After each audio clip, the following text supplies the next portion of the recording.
था दो ग्लैंड, एक का नाम था एड्रिनल, दूसरा था पैनक्रियास। पैनक्रियास में आइसलेट्स ऑफ लैंगर है, दो सेल अल्फा और बीटा।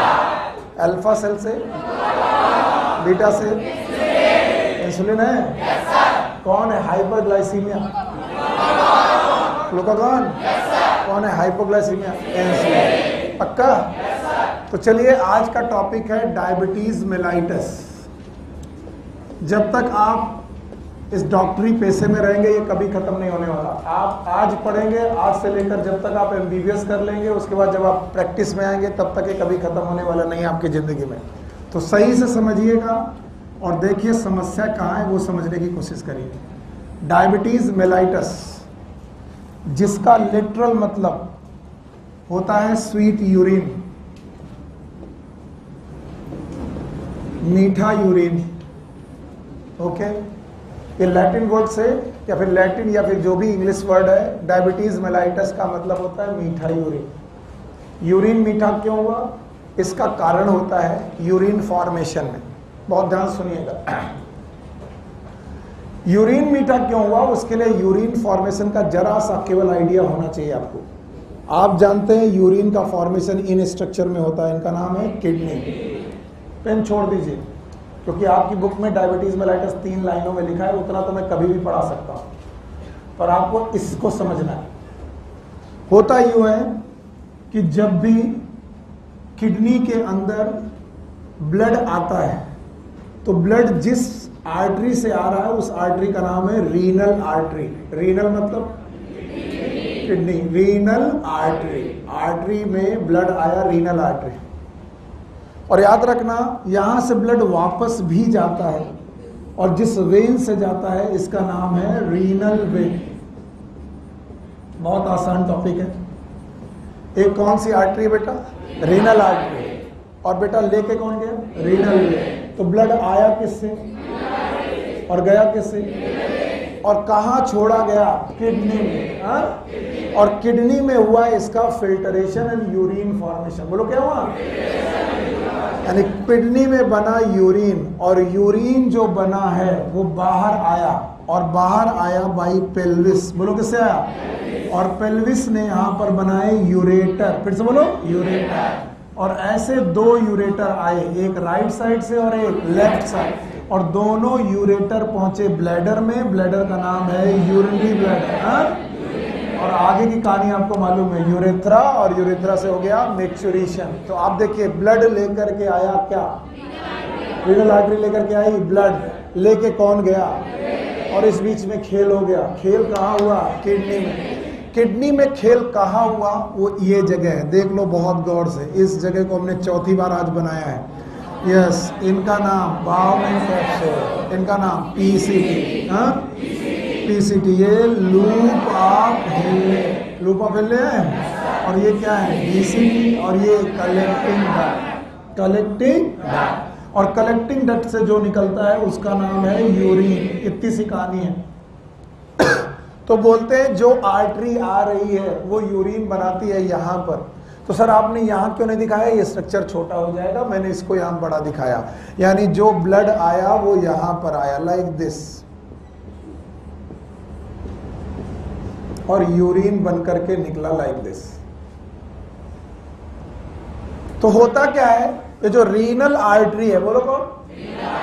ये छोटी आर्टरी में टूटती है। और आज तुम्हें मालूम है, आर्टरी जब और छोटी आर्टरी में टूटती है, it is known as arteriole. बोलो आर्टीरियोल। और आर्टीरियोल जो होते हैं ये आर्टरी के छोटे भैया। यानी आर्टरी टूटी तो क्या बनाया? आर्टीरियोल। और जो आर्टीरियोल ब्लड लेके आया एफरेंट। फिर से बोलो। तो जो किडनी की तरफ ब्लड लेकर के आता है उसका नाम एफरेंट आर्टीरियोल, और जो लेकर गया इफरेंट आर्टीरियोल।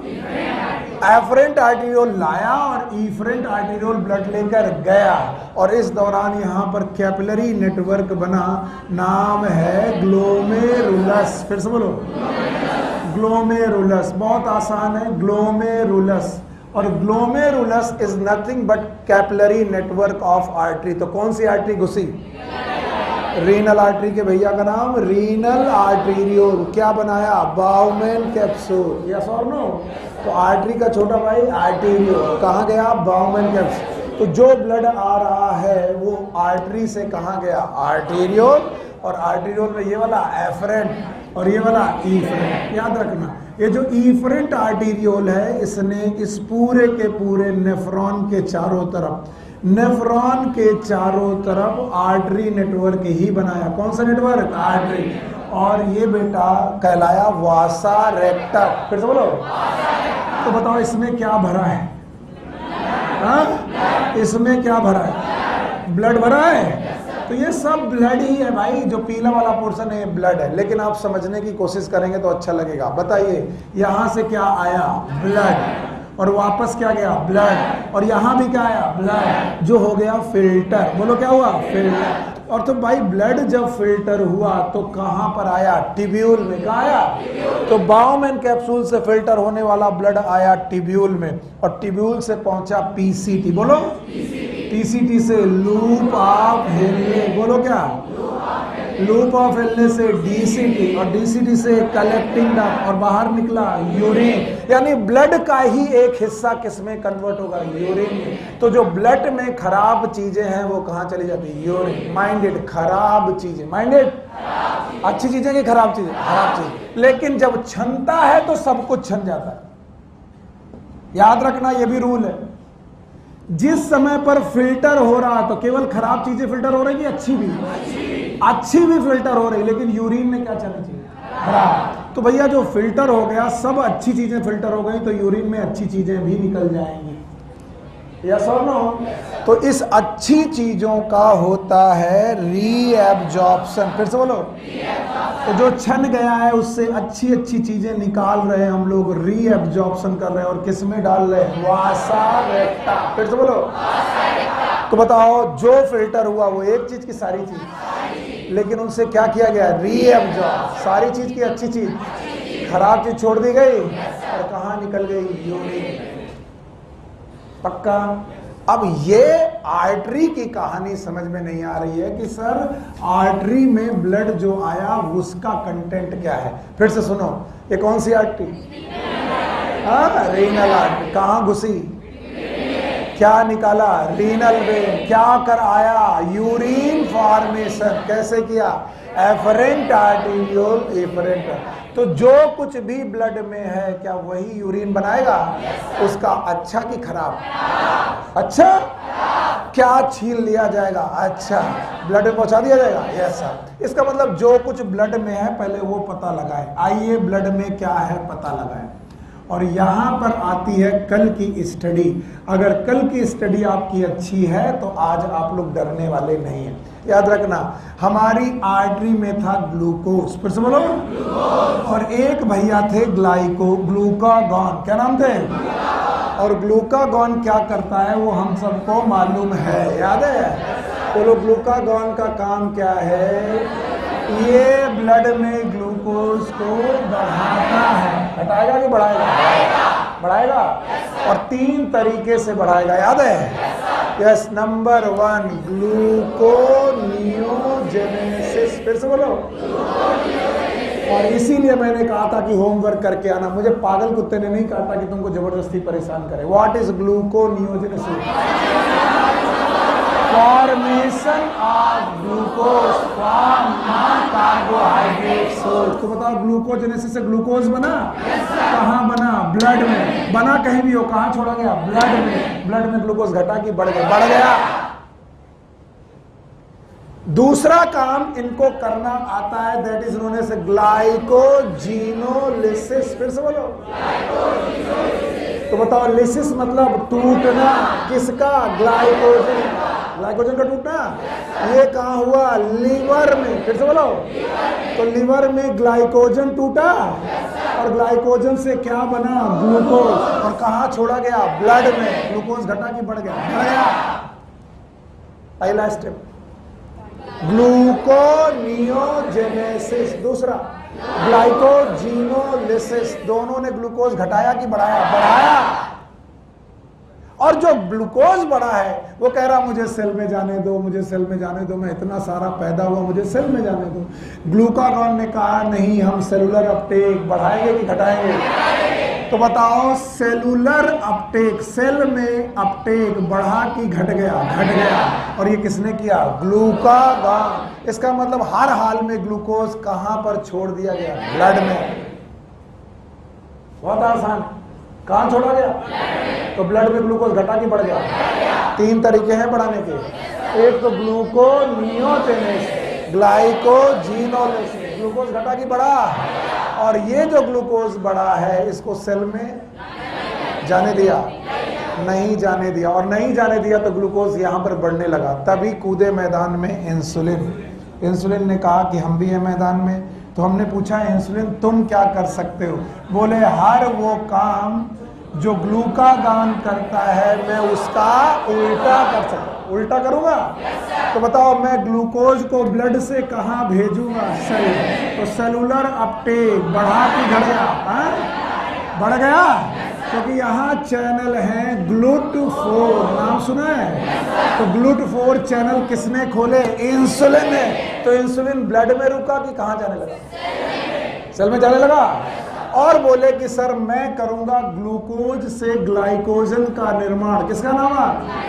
ग्लूकोज से ग्लाइकोजन का निर्माण। कहां पर? लीवर में। प्रोसेस का नाम है ग्लाइकोजेनेसिस। फिर से बोलो, ग्लाइकोजन टूटना कि बनना? बनना। तो ग्लूकोज मूव कहां कराया गया? लीवर में। और लीवर में मूव करा दिया गया तो बताओ ग्लाइकोजेनेसिस होने लगी। ग्लूकोज बढ़ने लगा कि कम होने लगा? तो देखो, मैंने व्हाइट से ग्लूकागॉन बनाया, ब्लू से बना रहा हूं इंसुलिन। बताओ ग्लूकोज घटा कि बढ़ गया? इसके अलावा इन्होंने ग्लूकोज को एडिपोसाइट में भेजा। किसमें? एडिपोसाइट। और एडिपोसाइट में बनाया फैट। तो बताओ ग्लूकोज से क्या बना? फैट। तो फैट कहां बना? एडिपोसाइट। तो कुल मिलाकर ग्लूकोज बढ़ा कि घटा? घटा। तो कौन बढ़ाया, कौन घटाया? पक्का?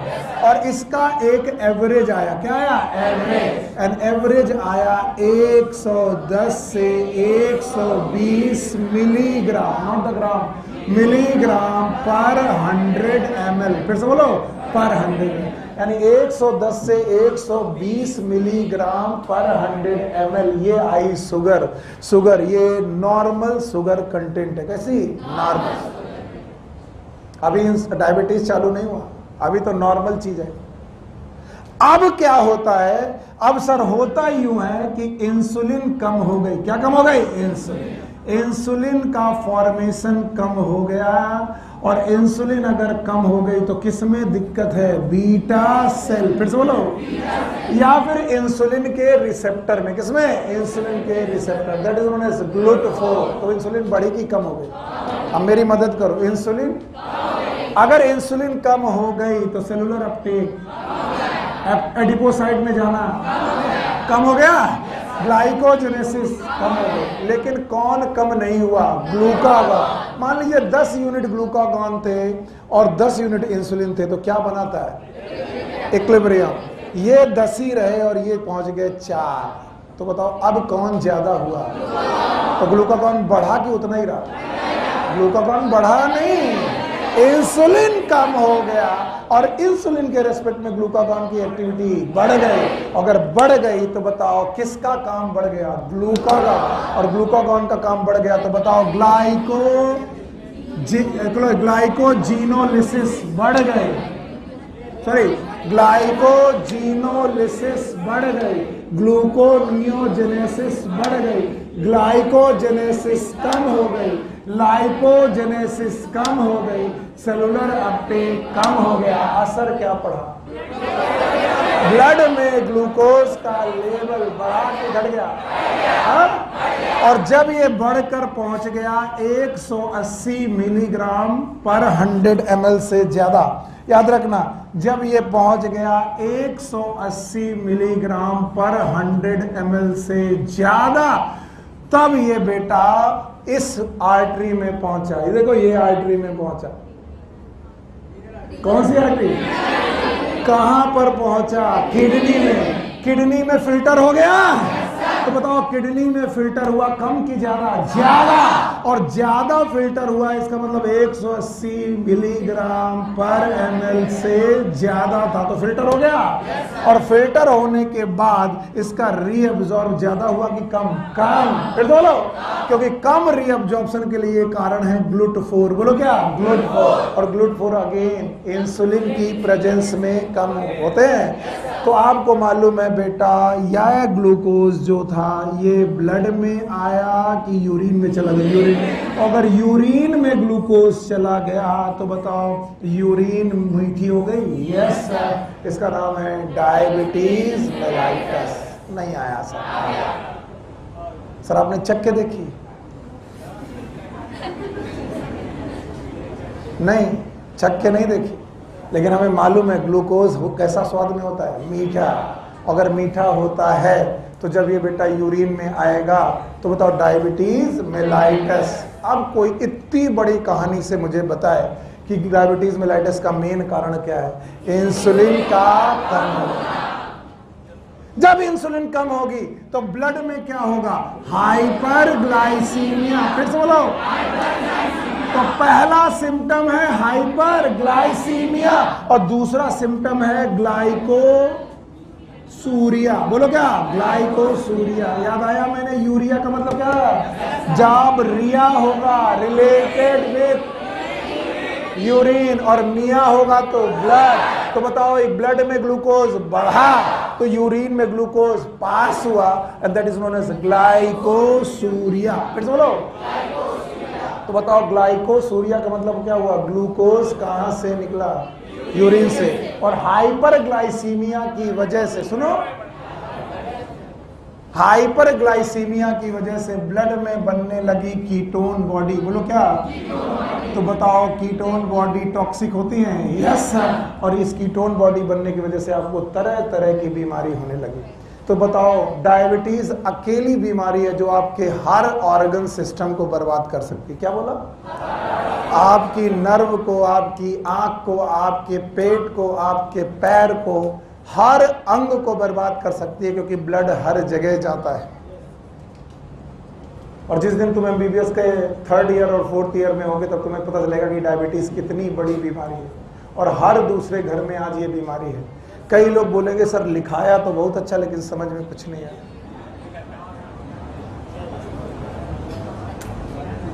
आया। अच्छा, अब देखो लिखते कैसे? देखो लिखते कैसे?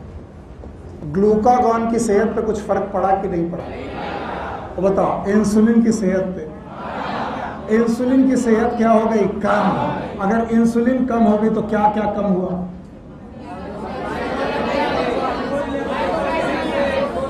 इसीलिए मैंने आपसे हाथ जोड़कर बोला था कि होमवर्क करके आना। बताओ क्या कम हुआ? ग्लाइकोजेनेसिस। अब कुछ लोग रट्टा मार के लिख रहे होंगे कि लिख लो भैया, क्या पता फिर से मिटा दे। ग्लाइकोजेनेसिस बढ़ी कि कम हुई?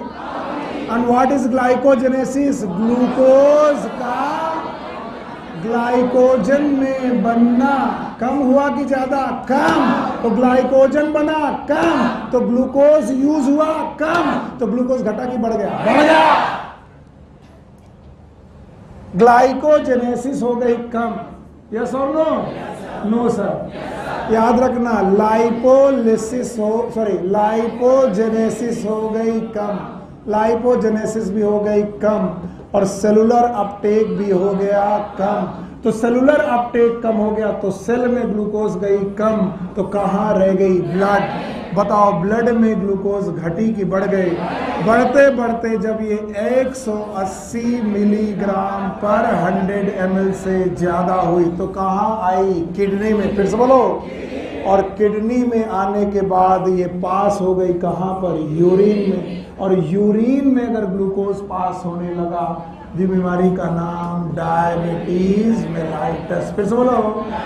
तो हर हालत में डायबिटीज मेलाइटस में दो बातें मिलेंगी, ग्लूकोज का ब्लड में लेवल कम के ज्यादा। तो बताओ डायबिटीज का पहला सिम्टम क्या है? हाइपरग्लाइसीमिया। फिर से बोलो। तो ब्लड में ग्लूकोज का लेवल घटा कि बढ़ गया? बढ़ गया। और दूसरा सिम्टम है ग्लाइकोसूरिया। फिर से बोलो, व्हाट इज ग्लाइकोसूरिया? यूरिन में ग्लूकोज पास हुआ। तो ब्लड में ग्लूकोज बढ़ा तभी यूरिन में ग्लूकोज पास हुआ। और ये सब किसकी वजह से? Beta cell. याद है? किसकी कमी से? इंसुलिन। याद रखना, अगर मैं इसके सिम्टम बताऊंगा आप हर बंदे को लगेगा कि सबको डायबिटीज है। नहीं, सबको डायबिटीज होती नहीं। इसके सिम्टम बहुत आसान है याद रखने के लिए। प्यास ज्यादा लगेगी, पॉलीडिप्सिया, बार बार आपको प्यास लगेगी, बार बार आपका मैच्यूरेशन करने का मन करेगा, सूसू ज्यादा लगेगी, that is known as polyuria. इसके अलावा हाइपर मैच्यूरेशन, आप पढ़ रहे हैं रात में 2-3 बार 4 बार, यस सर ये सबके साथ होता है, यस आपको अभी डायबिटीज नहीं है। पॉलीडिप्सिया, पॉलीयूरिया, हाइपर मैच्यूरेशन, ये सब डायबिटीज के शुरुआती लक्षण हैं। वेट चेंज, मैंने कहा वेट कम कि ज्यादा? नहीं कहा, वेट चेंज हो सकता है। अचानक आप मोटे होने लगे, अचानक आप पतले भी हो सकते हैं। तो डायबिटीज में आदमी मोटा भी हो सकता है, पतला भी। Weight change, polydipsia, polyuria, hyper maturation, weight change, ये सब शुरुआती सिम्टम है डायबिटीज के। और अगर कीटो एसिडोसिस हो गई, क्या लंबे दिनों से अगर डायबिटीज है तो कीटोन बॉडी बन गई, और कीटोन बॉडी ब्रेन में डिपॉजिट हो जाती। कहां पर? और फिर ब्रेन में जब डिपॉजिशन हो जाता है तो हैलुसिनेशन चालू होते। क्या? हैलुसिनेशन। तो वो पुरानी कहानी, बहुत आगे चल के कहानी है, जब बहुत पुरानी डायबिटीज हो जाएगी तब। तो बताओ व्हाट इज डायबिटीज मेलाइटस? पता नहीं, कोई फायदा नहीं। जितने ज्यादा बड़े नोट करोगे उतना मुश्किल होगा ना। आदत बदलो। केवल किसको डिपेंड करना है? एनसीआर, टीचर को नहीं। जिस दिन भी तुम मेरे ऊपर डिपेंड हुए तुम्हारा सिलेक्शन नहीं होगा। मेरा यूज ऐसे है जैसे रोड में साइन बोर्ड का करते हो।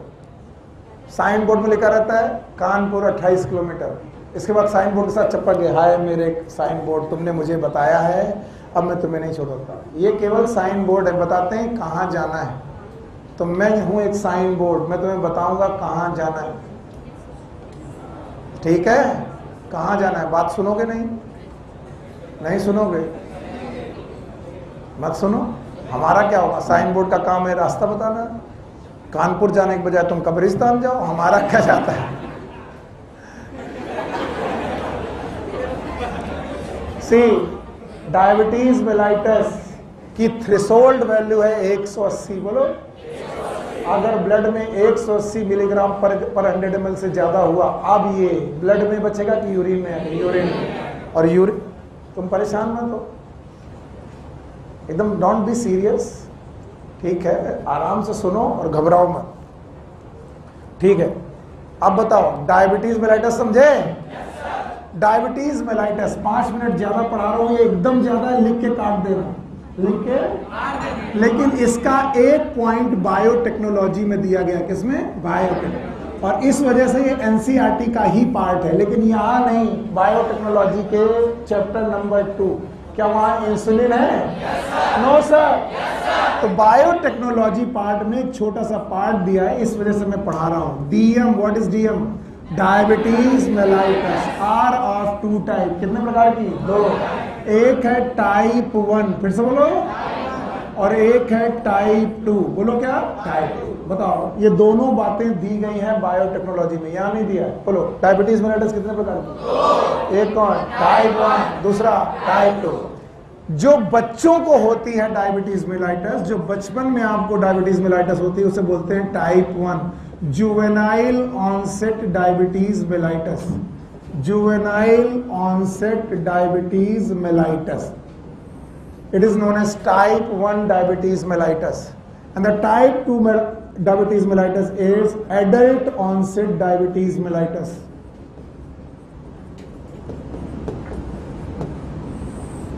आप बचपन से ठीक हो, आपने मिठाई ऐसी खाई, ऐसा मिठाई खाने से डायबिटीज नहीं होती। पहला रूल मैं बता दूं, ऐसा नहीं कि मिठाई खाने से डायबिटीज हो जाती, नो। लेकिन आपने अपनी बॉडी की ऐसी तैसी करके रखी हुई, मिठाई खा रहे हो, छेना भी खा रहे हो, एक तरफ छेना, एक तरफ रसगुल्ला, फिर सिगरेट भी जा रही है, दारू भी पी रहे हो, सब कुछ कर रहे हो, बॉडी कंफ्यूज है, करना क्या चाहते हो?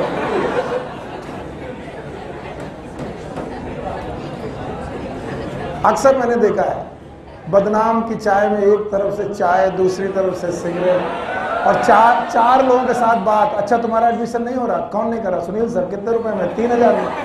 3000 में? अच्छा ठीक है, 3500 लगेंगे, 500 में लूंगा, 3000 में हो जाएगा, जाओ। फिर हमारे पास है, सर प्लीज एक बच्चा है।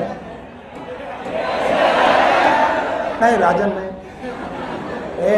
किसी का नाम नहीं, मैं किसी और की बात कर रहा, तुमने किसको कह दिया? अब किसी ने मुझसे कहा, क्यों सर? बीड़ी सिगरेट का पैसा निकालना है। इस तरीके से निकालने की जरूरत नहीं है, क्योंकि ये बीड़ी सिगरेट जो तुम पी रहे हो, ये एक दिन आपको क्या देगी? डायबिटीज। क्या आपको बचपन से थी? क्या बुढ़ापे में हुआ? इसका नाम है एडल्ट ऑनसेट डायबिटीज मेलाइटस, बचपन से बीमारी। पर कुछ बच्चे बेचारे बचपन से बीटा सेल के बिना पैदा होते। कौन सी सेल? जेनेटिक है, बीटा सेल के बिना। अब बताओ उनकी इंसुलिन बनेगी कि नहीं बनेगी? अब इन बच्चों को जो डायबिटीज मेलाइटस होगी, वो एडल्ट होगी कि जुवेनाइल? राजन मेरे इस क्वेश्चन का जवाब दो। तुम अपने क्लिनिक में बैठे हो, तुम डॉक्टर बन चुके हो, क्लिनिक में बैठे हो, भगवान करे तुम बन जाओ, और जैसे ही क्लिनिक में एक बंदा घुसा, उम्र है 45-50 साल, और उसने कहा साहब हमको डायबिटीज मेलाइटस है। क्या बोला? तुम बताओ वो डायबिटीज मेलाइटस टाइप 1 है कि टाइप 2? टाइप 2। गलत, क्योंकि ये कुछ भी हो सकता है। कैसे? उसने कहा साहब हमको डायबिटीज मेलाइटस। उससे पूछो कब से? वो बोले सर बचपन से। इसका मतलब बचपन में हुई थी तो क्या बचपन में मर गया होगा? नहीं, तब से वो डायबिटीज लेकर घूम रहा, और आज कितने साल का हो गया? 45 साल। तो तुमने कहा नहीं तुम 45 साल के हो गए। सुनील सर ने पढ़ाया था बूढ़े लोगों को जो डायबिटीज होती है वो डायबिटीज मेलाइटस टाइप 2 होती। नहीं, मैंने बताया था कब हो रही हो। ऑनसेट मतलब शुरुआत, ऑनसेट मतलब बचपन से शुरू है तो टाइप 1, और बेटा बुढ़ापे में हुआ तो टाइप 2। और हम सब जानते हैं, किसी बात का बुरा मत माना, मेरा वो बात ही नहीं थी, किसी और ने कुछ कहा, गलत बात है, किसी का नाम मत लिया। अब ध्यान सुनो, टाइप 1 और टाइप 2 में जो बच्चों को डिसीज है, इस डिसीज में इंसुलिन बिल्कुल बनता ही नहीं है, क्योंकि बच्चा बिना बीटा सेल के आया है। इस वजह से बच्चों को इंसुलिन की जरूरत ज्यादा है, इसलिए इन बच्चों को इंसुलिन के इंजेक्शन लगाए जाते हैं, और ये थोड़े बड़े होते हैं इन्हें खुद इंसुलिन लगाना सिखाया जाता है।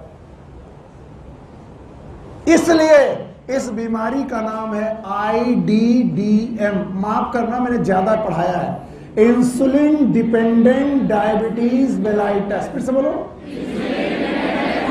I for insulin, D for dependent, D for diabetes, M for. लेकिन बचपन अच्छा गया, जवानी अच्छी गई, थोड़ा और प्रौढ़ावस्था भी ठीक गई, बुढ़ापा आते आते आपको बीमारी हो गई। आप बताओ टाइप 1 की टाइप 2? टाइप 2। आपने देखा ये लोग इंसुलिन नहीं लेते, खाली मेडिसिन से काम चला लेते। किससे? मेडिसिन। इसका मतलब इनको इंसुलिन की शुरुआत में जरूरत क्यों नहीं है? क्योंकि बेटा इनकी इंसुलिन बनाने की क्षमता खराब नहीं हुई है, इनके GLUT4 खराब हो गए। क्या? GLUT4। और व्हाट इज GLUT4? रिसेप्टर। फिर सोलो। इसलिए इन बीमारी को बोलते हैं NIDDM। और ये दोनों क्वेश्चन पूछे गए, non insulin dependent diabetes mellitus. Sir please इसका फुल फॉर्म लिख देते? लिख दे रहा हूं। It is known as non insulin dependent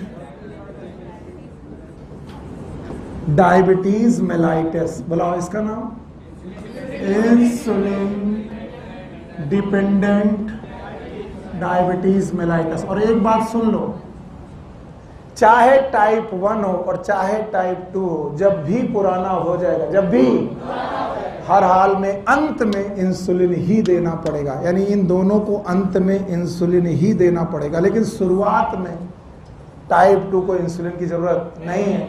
और हर दूसरे घर में एक डायबिटीज का बीमारी का पेशेंट है।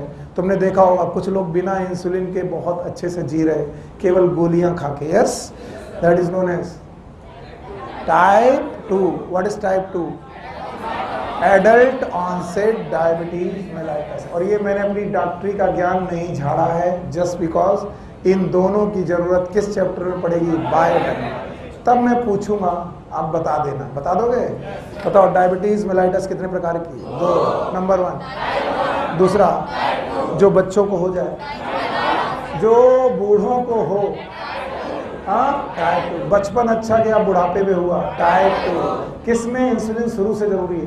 टाइप 1। इसीलिए full form insulin dependent diabetes mellitus. किसमें शुरुआत में इंसुलिन की जरूरत नहीं है? Type 2। That's why it is known as non insulin dependent diabetes mellitus. हटा दे? नहीं, इतना अगर मैं कल पढ़ाता पिछली क्लास में तो आप इतना धैर्य नहीं रख पाते। इस वजह से मैंने ये डायबिटीज का कहा था कि भाई आधा घंटा लगेगा। आधा घंटा नहीं तो 20 मिनट तो लगे गया। अब डायबिटीज मुझे कोई भी ये कहे कि नहीं आई तो बेवकूफ़ी है। क्या आप डायबिटीज डिफाइन कर पाओगे? किसकी कमी? क्या मैंने कहा ग्लूकागॉन ज्यादा हो गया? ना, ग्लूकागॉन जितना था उतना ही। कौन कम हो गया? इंसुलिन। और इंसुलिन कम होने की वजह से इफेक्ट किसका ज्यादा हो गया? ग्लूकागॉन। और ग्लूकागॉन हाइपोग्लाइसीमिक है, हाइपर। और अगर वो हाइपर ग्लाइसीमिक है तो वो ग्लूकोज घटाया कि बढ़ाया? और नॉर्मल ग्लूकोज लेवल था 110 से 120 ग्राम पर 100 मिलीग्राम पर 100 ml, और उतना ही रहा। बढ़ने लगा और बढ़ते बढ़ते कितना गया? 180। अगर इससे ऊपर गया तो ये अब ब्लड में रुकेगा, कहाँ निकल जाएगा? यूरिन में। और यूरिन बचेगी, मीठी हो जाएगी। कैसी हो जाएगी? मीठी। And that is known as diabetes mellitus. तो बताओ, 2 पक्की सिम्टम, एक हाइपरग्लाइसीमिया, फिर से बोलो, और दूसरा ग्लाइकोसूरिया। पहला हाइपरग्लाइसीमिया, दूसरा ग्लाइकोसूरिया। यस और नो?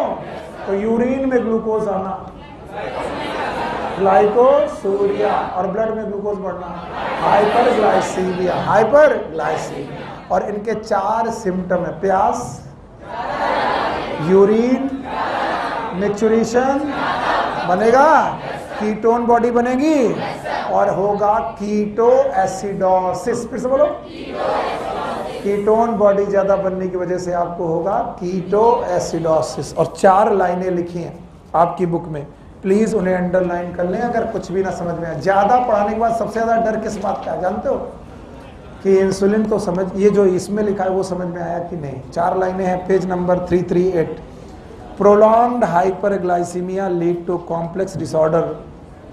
प्रोलॉन्ग हाइपरग्लाइसीमिया, बहुत दिनों से हाइपरग्लाइसीमिया है तो आपको एक बीमारी हो जाएगी known as diabetes mellitus, which is associated with loss of glucose through urine and formation of harmful compound known as ketone.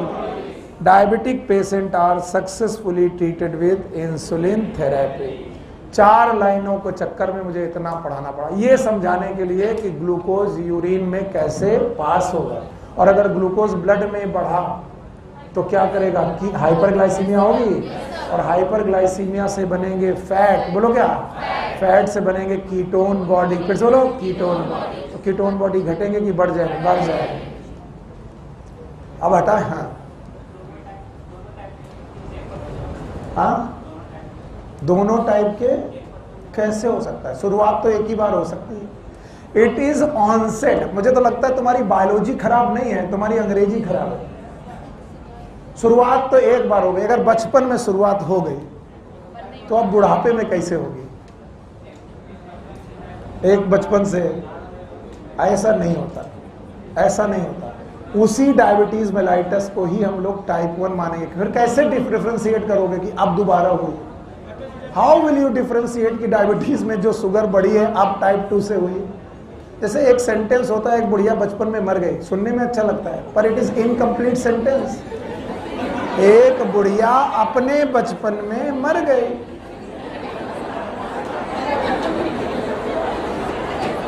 ये जवाब कुछ ऐसे होते हैं। अब इनका मैं क्या करूं? सेंटेंस तो ठीक है पर मीनिंग है। सर एक बुढ़िया अपने बचपन में कैसे मर सकती है? अगर बचपन में मर गई तो बूढ़ी कैसे हुई? और बूढ़ी हो गई तो बचपन में कैसे मर सकती? बैठो, बड़ा दिमाग लगा क्वेश्चन किया, फुस। बताओ डायबिटीज मेलाइटस कितने प्रकार के? 2। नंबर 1 टाइप 1, दूसरा टाइप 1 याद रहेगा? टाइप 1 बच्चों को होगा, बच्चों को शुरू होगा, और बच्चों को शुरू हो गया तो बुढ़ापे तक चलता रहेगा। यस, डायबिटीज एक ऐसी बीमारी है जो अगर आई जाएगी नहीं। इसीलिए कहते हैं लाइफ स्टाइल सही रखो।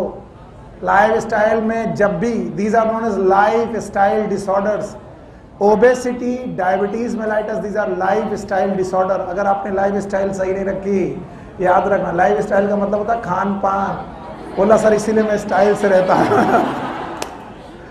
खान पान। भैया देखो, बारात में आप गए, आपको मालूम है आज शाम को दावत है, सरताज के ननिहाल में एक शादी थी और बोला गया कि परसों दावत है। सरताज ने आज से भूखा रहना चालू कर दिया। बोले क्यों सर? बोले सर परसों खाना है, आज से उपवास है। और जैसे ही बेटा शादी में गए, इनसे पूछा गया आप लोगों से मिल लो, बोले बाद में। अगर एक तरफ से स्टॉल में 25 चीजें लगी हैं तो एक एक टेस्ट करेंगे, भैया एक गोलगप्पा दो, एक टिकिया दो, एक हलवा दो, एक रसगुल्ला दो और एक ये भी दो। अरे ये इसलिए लगाया जाता है बंधुओं कि किसी को हलवा पसंद है तो हलवा खा ले, और किसी को रसगुल्ला पसंद है तो रसगुल्ला खा ले। लेकिन लोग कहते हैं नहीं। 4 सब्जियां इसलिए बनाई गई हैं कि किसी को पनीर पसंद है तो पनीर रोटी खा ले, और किसी को छोला पसंद है तो छोला रोटी खा ले। लेकिन वो क्या करेगा? पनीर, छोला, रायता। भैया खाना मुफ्त का है, पेट तो अपना है। और 4-5 बार खाया और फिर जो हुआ। सर नहीं, सरदार ने बोला सर मैं तो सब हजम कर लेता हूं, मेरा तो रिकॉर्ड है सर एक बार में 35 पूड़ियां खाने का।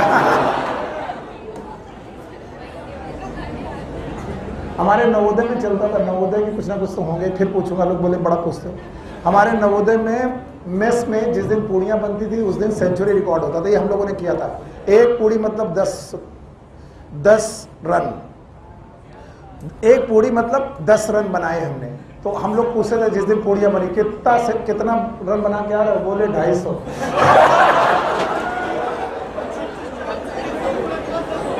अब इशारों में बोल रहे। एक आदमी बोला भैया ट्रिपल सेंचुरी।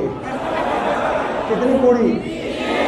एक हमारे यहाँ दोस्त था मेरा, मैं नाम नहीं लेना चाहता हूँ, वो कभी गिन के पूड़ियां लेता ही नहीं था। अब मेस की शुरुआत चालू हुई, क्योंकि मेस में बैठ के खाना होता था, वो सबसे पहला बंदा होता था और जुगाली चल रही, और मेस से निकलने वाला वो आखिरी बंदा होता था। इसके बाद भी वो 4 पूड़ियां पेपर में, 4-5 पूड़ियां पेपर में लेकर के मान के आता था, तकिया के नीचे रखता था और फिर कहता था सुनील आज रात में पढ़ना है, भाई 2 बजे रात में जगा देना। ऐसे बहुत सारे लोग होंगे, क्योंकि आते ही 7 बजे सो जाते और कहते हैं आज रात को 2 बजे उठूंगा, सुबह 9 बजे तक पढ़ूंगा। वो ऐसा ही प्राणी था। फिर उसको रात को 2 बजे मैं उठाता था, अभिजीत उठो, तुमने कहा था उठा देना है। अब वो उठता था, ब्रश करता था, बैठता था, वो पूड़ियां निकालता था, बुकनू निकालता था, खा लेता था, फिर थोड़ा इधर देखता था, थोड़ा उधर देखता था और कहता था सुनील कसम खा रहा हूं कल से पढ़ूंगा। वो कल कभी नहीं। और यहां पर हॉस्टल में भी ऐसे लोग हैं नहीं है? प्रतीक है। हाँ बेटा, जीने के लिए खाओ, खाने के लिए खाओ। अब आओ, ये टॉपिक मैं पढ़ा चुका हूं, इसलिए मैं तुमसे पूछूंगा। Next topic is gonads.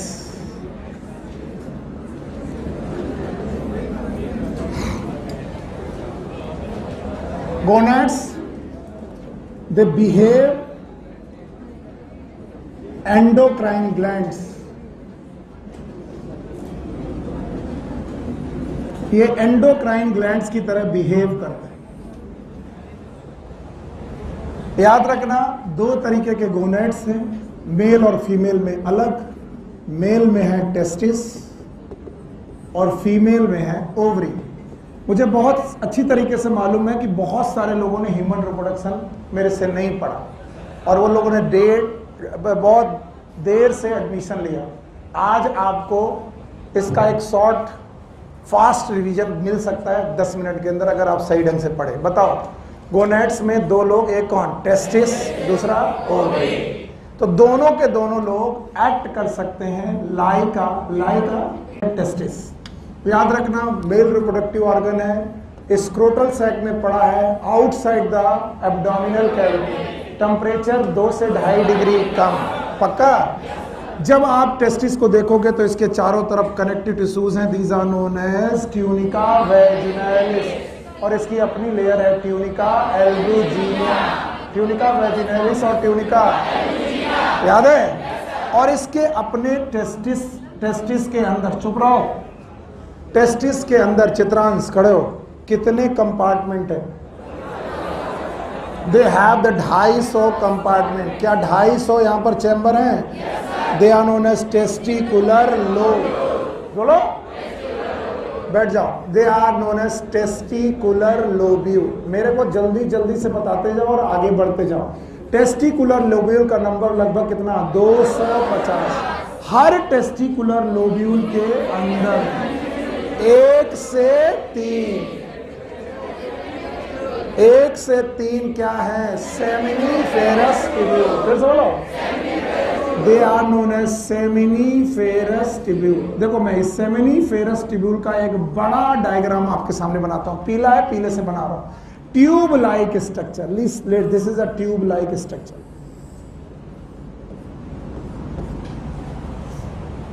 Tube like structure is known as seminiferous tubule, and when we cut this seminiferous tubule, it will look like goal like this।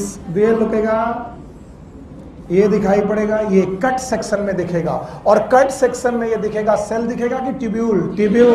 तो बहुत सारे ट्यूब्यूल प्रेजेंट हैं, 1 से 3, और इन ट्यूब्यूल के बीच में प्रेजेंट है इंटरस्टिशियल। फिर से बोलो, इंटरस्टिशियल सेल। फिर से बोलो, और ये क्या है? Seminiferous tubule. फिर से बोलो, और सेमिनिफेरस ट्यूब्यूल की अपनी बाउंड्रीज हैं जो कि जर्म लेयर। फिर से बोलो, सर्टोली सेल। फिर से बोलो, germ layer, sertoli cell, germ layer, sertoli cell. तो बताओ, ये बड़ी वाली सेल का नाम? चलो बेटा, शाबाश। They are known as sertoli cell. और इन लेयर का नाम? क्या ये जर्म सेल है? अच्छा बताओ, यहाँ पर भी कुछ सेल हैं, नाम है इंटरस्टिशियल सेल। बताओ, अब वापस आओ, क्या ये टेस्टिस है? टेस्टिस में कंपार्टमेंट है, कितने? 250 ट्यूब्यूल है, नाम है सेमिनिफेरस ट्यूब्यूल। सेमिनिफेरस ट्यूब्यूल के बीच की जगह है, ये ट्यूब्यूल है, ये ट्यूब्यूल है, बीच की जगह है, नाम है इंटरस्टिशियम। कट किया तो सेमिनिफेरस ट्यूब्यूल गोल गोल दिखेगा, जिसकी अपनी बाउंड्री का नाम जर्म सेल और सर्टोली सेल। जर्म सेल और सर्टोली। ये टेस्टिस बचपन से हैं, जब से पैदा हुए हो, लेकिन एक्ट नहीं कर रहे। क्यों एक्ट नहीं कर रहे? क्योंकि पिट्यूटरी ग्लैंड का मन नहीं है। पिट्यूटरी ग्लैंड प्यूबर्टी में, कब बेटा? प्यूबर्टी आते आते इस पिट्यूटरी ग्लैंड की एंटीरियर पिट्यूटरी ने, नाम बताओ, एक हार्मोन निकलता है LH। फिर से बोलो, और एक निकलता है FSH। फिर से बोलो, तो एक कौन? LH, दूसरा FSH। एवरीवन, इस हार्मोन का नाम नाउअडेज बदल दिया गया, मेल के लिए, फीमेल के लिए, किसके लिए? And this is known as ICSH। Full form है इंटरस्टिशियल सेल स्टिमुलेटिंग हार्मोन। मैं लिख दे रहा हूं पहले, इंटरस्टिशियल सेल स्टिमुलेटिंग हार्मोन। ये ऐसा हार्मोन है जो इंटरस्टिशियल सेल को स्टिमुलेट करेगा। यानी LH नाम का जो हार्मोन है, उसको मेल में LH बोल रहे हैं आजकल की ICSH।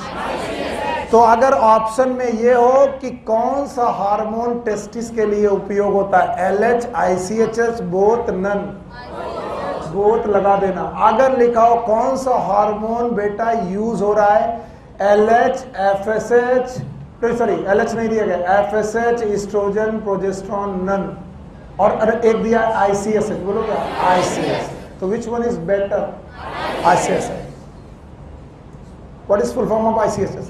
Interstitial cell, I for C for cell, इसको स्टिमुलेट करने वाला hormone, it is known as ICSH। फिर से बोलो, और इससे निकला हार्मोन नाम है टेस्टोस्टेरोन। फिर से बोलो, और testosterone is androgenic hormone. Andro का मतलब होता है मेल, एंड्रोसियम याद है, तो a male specific hormone, it is a male specific hormone.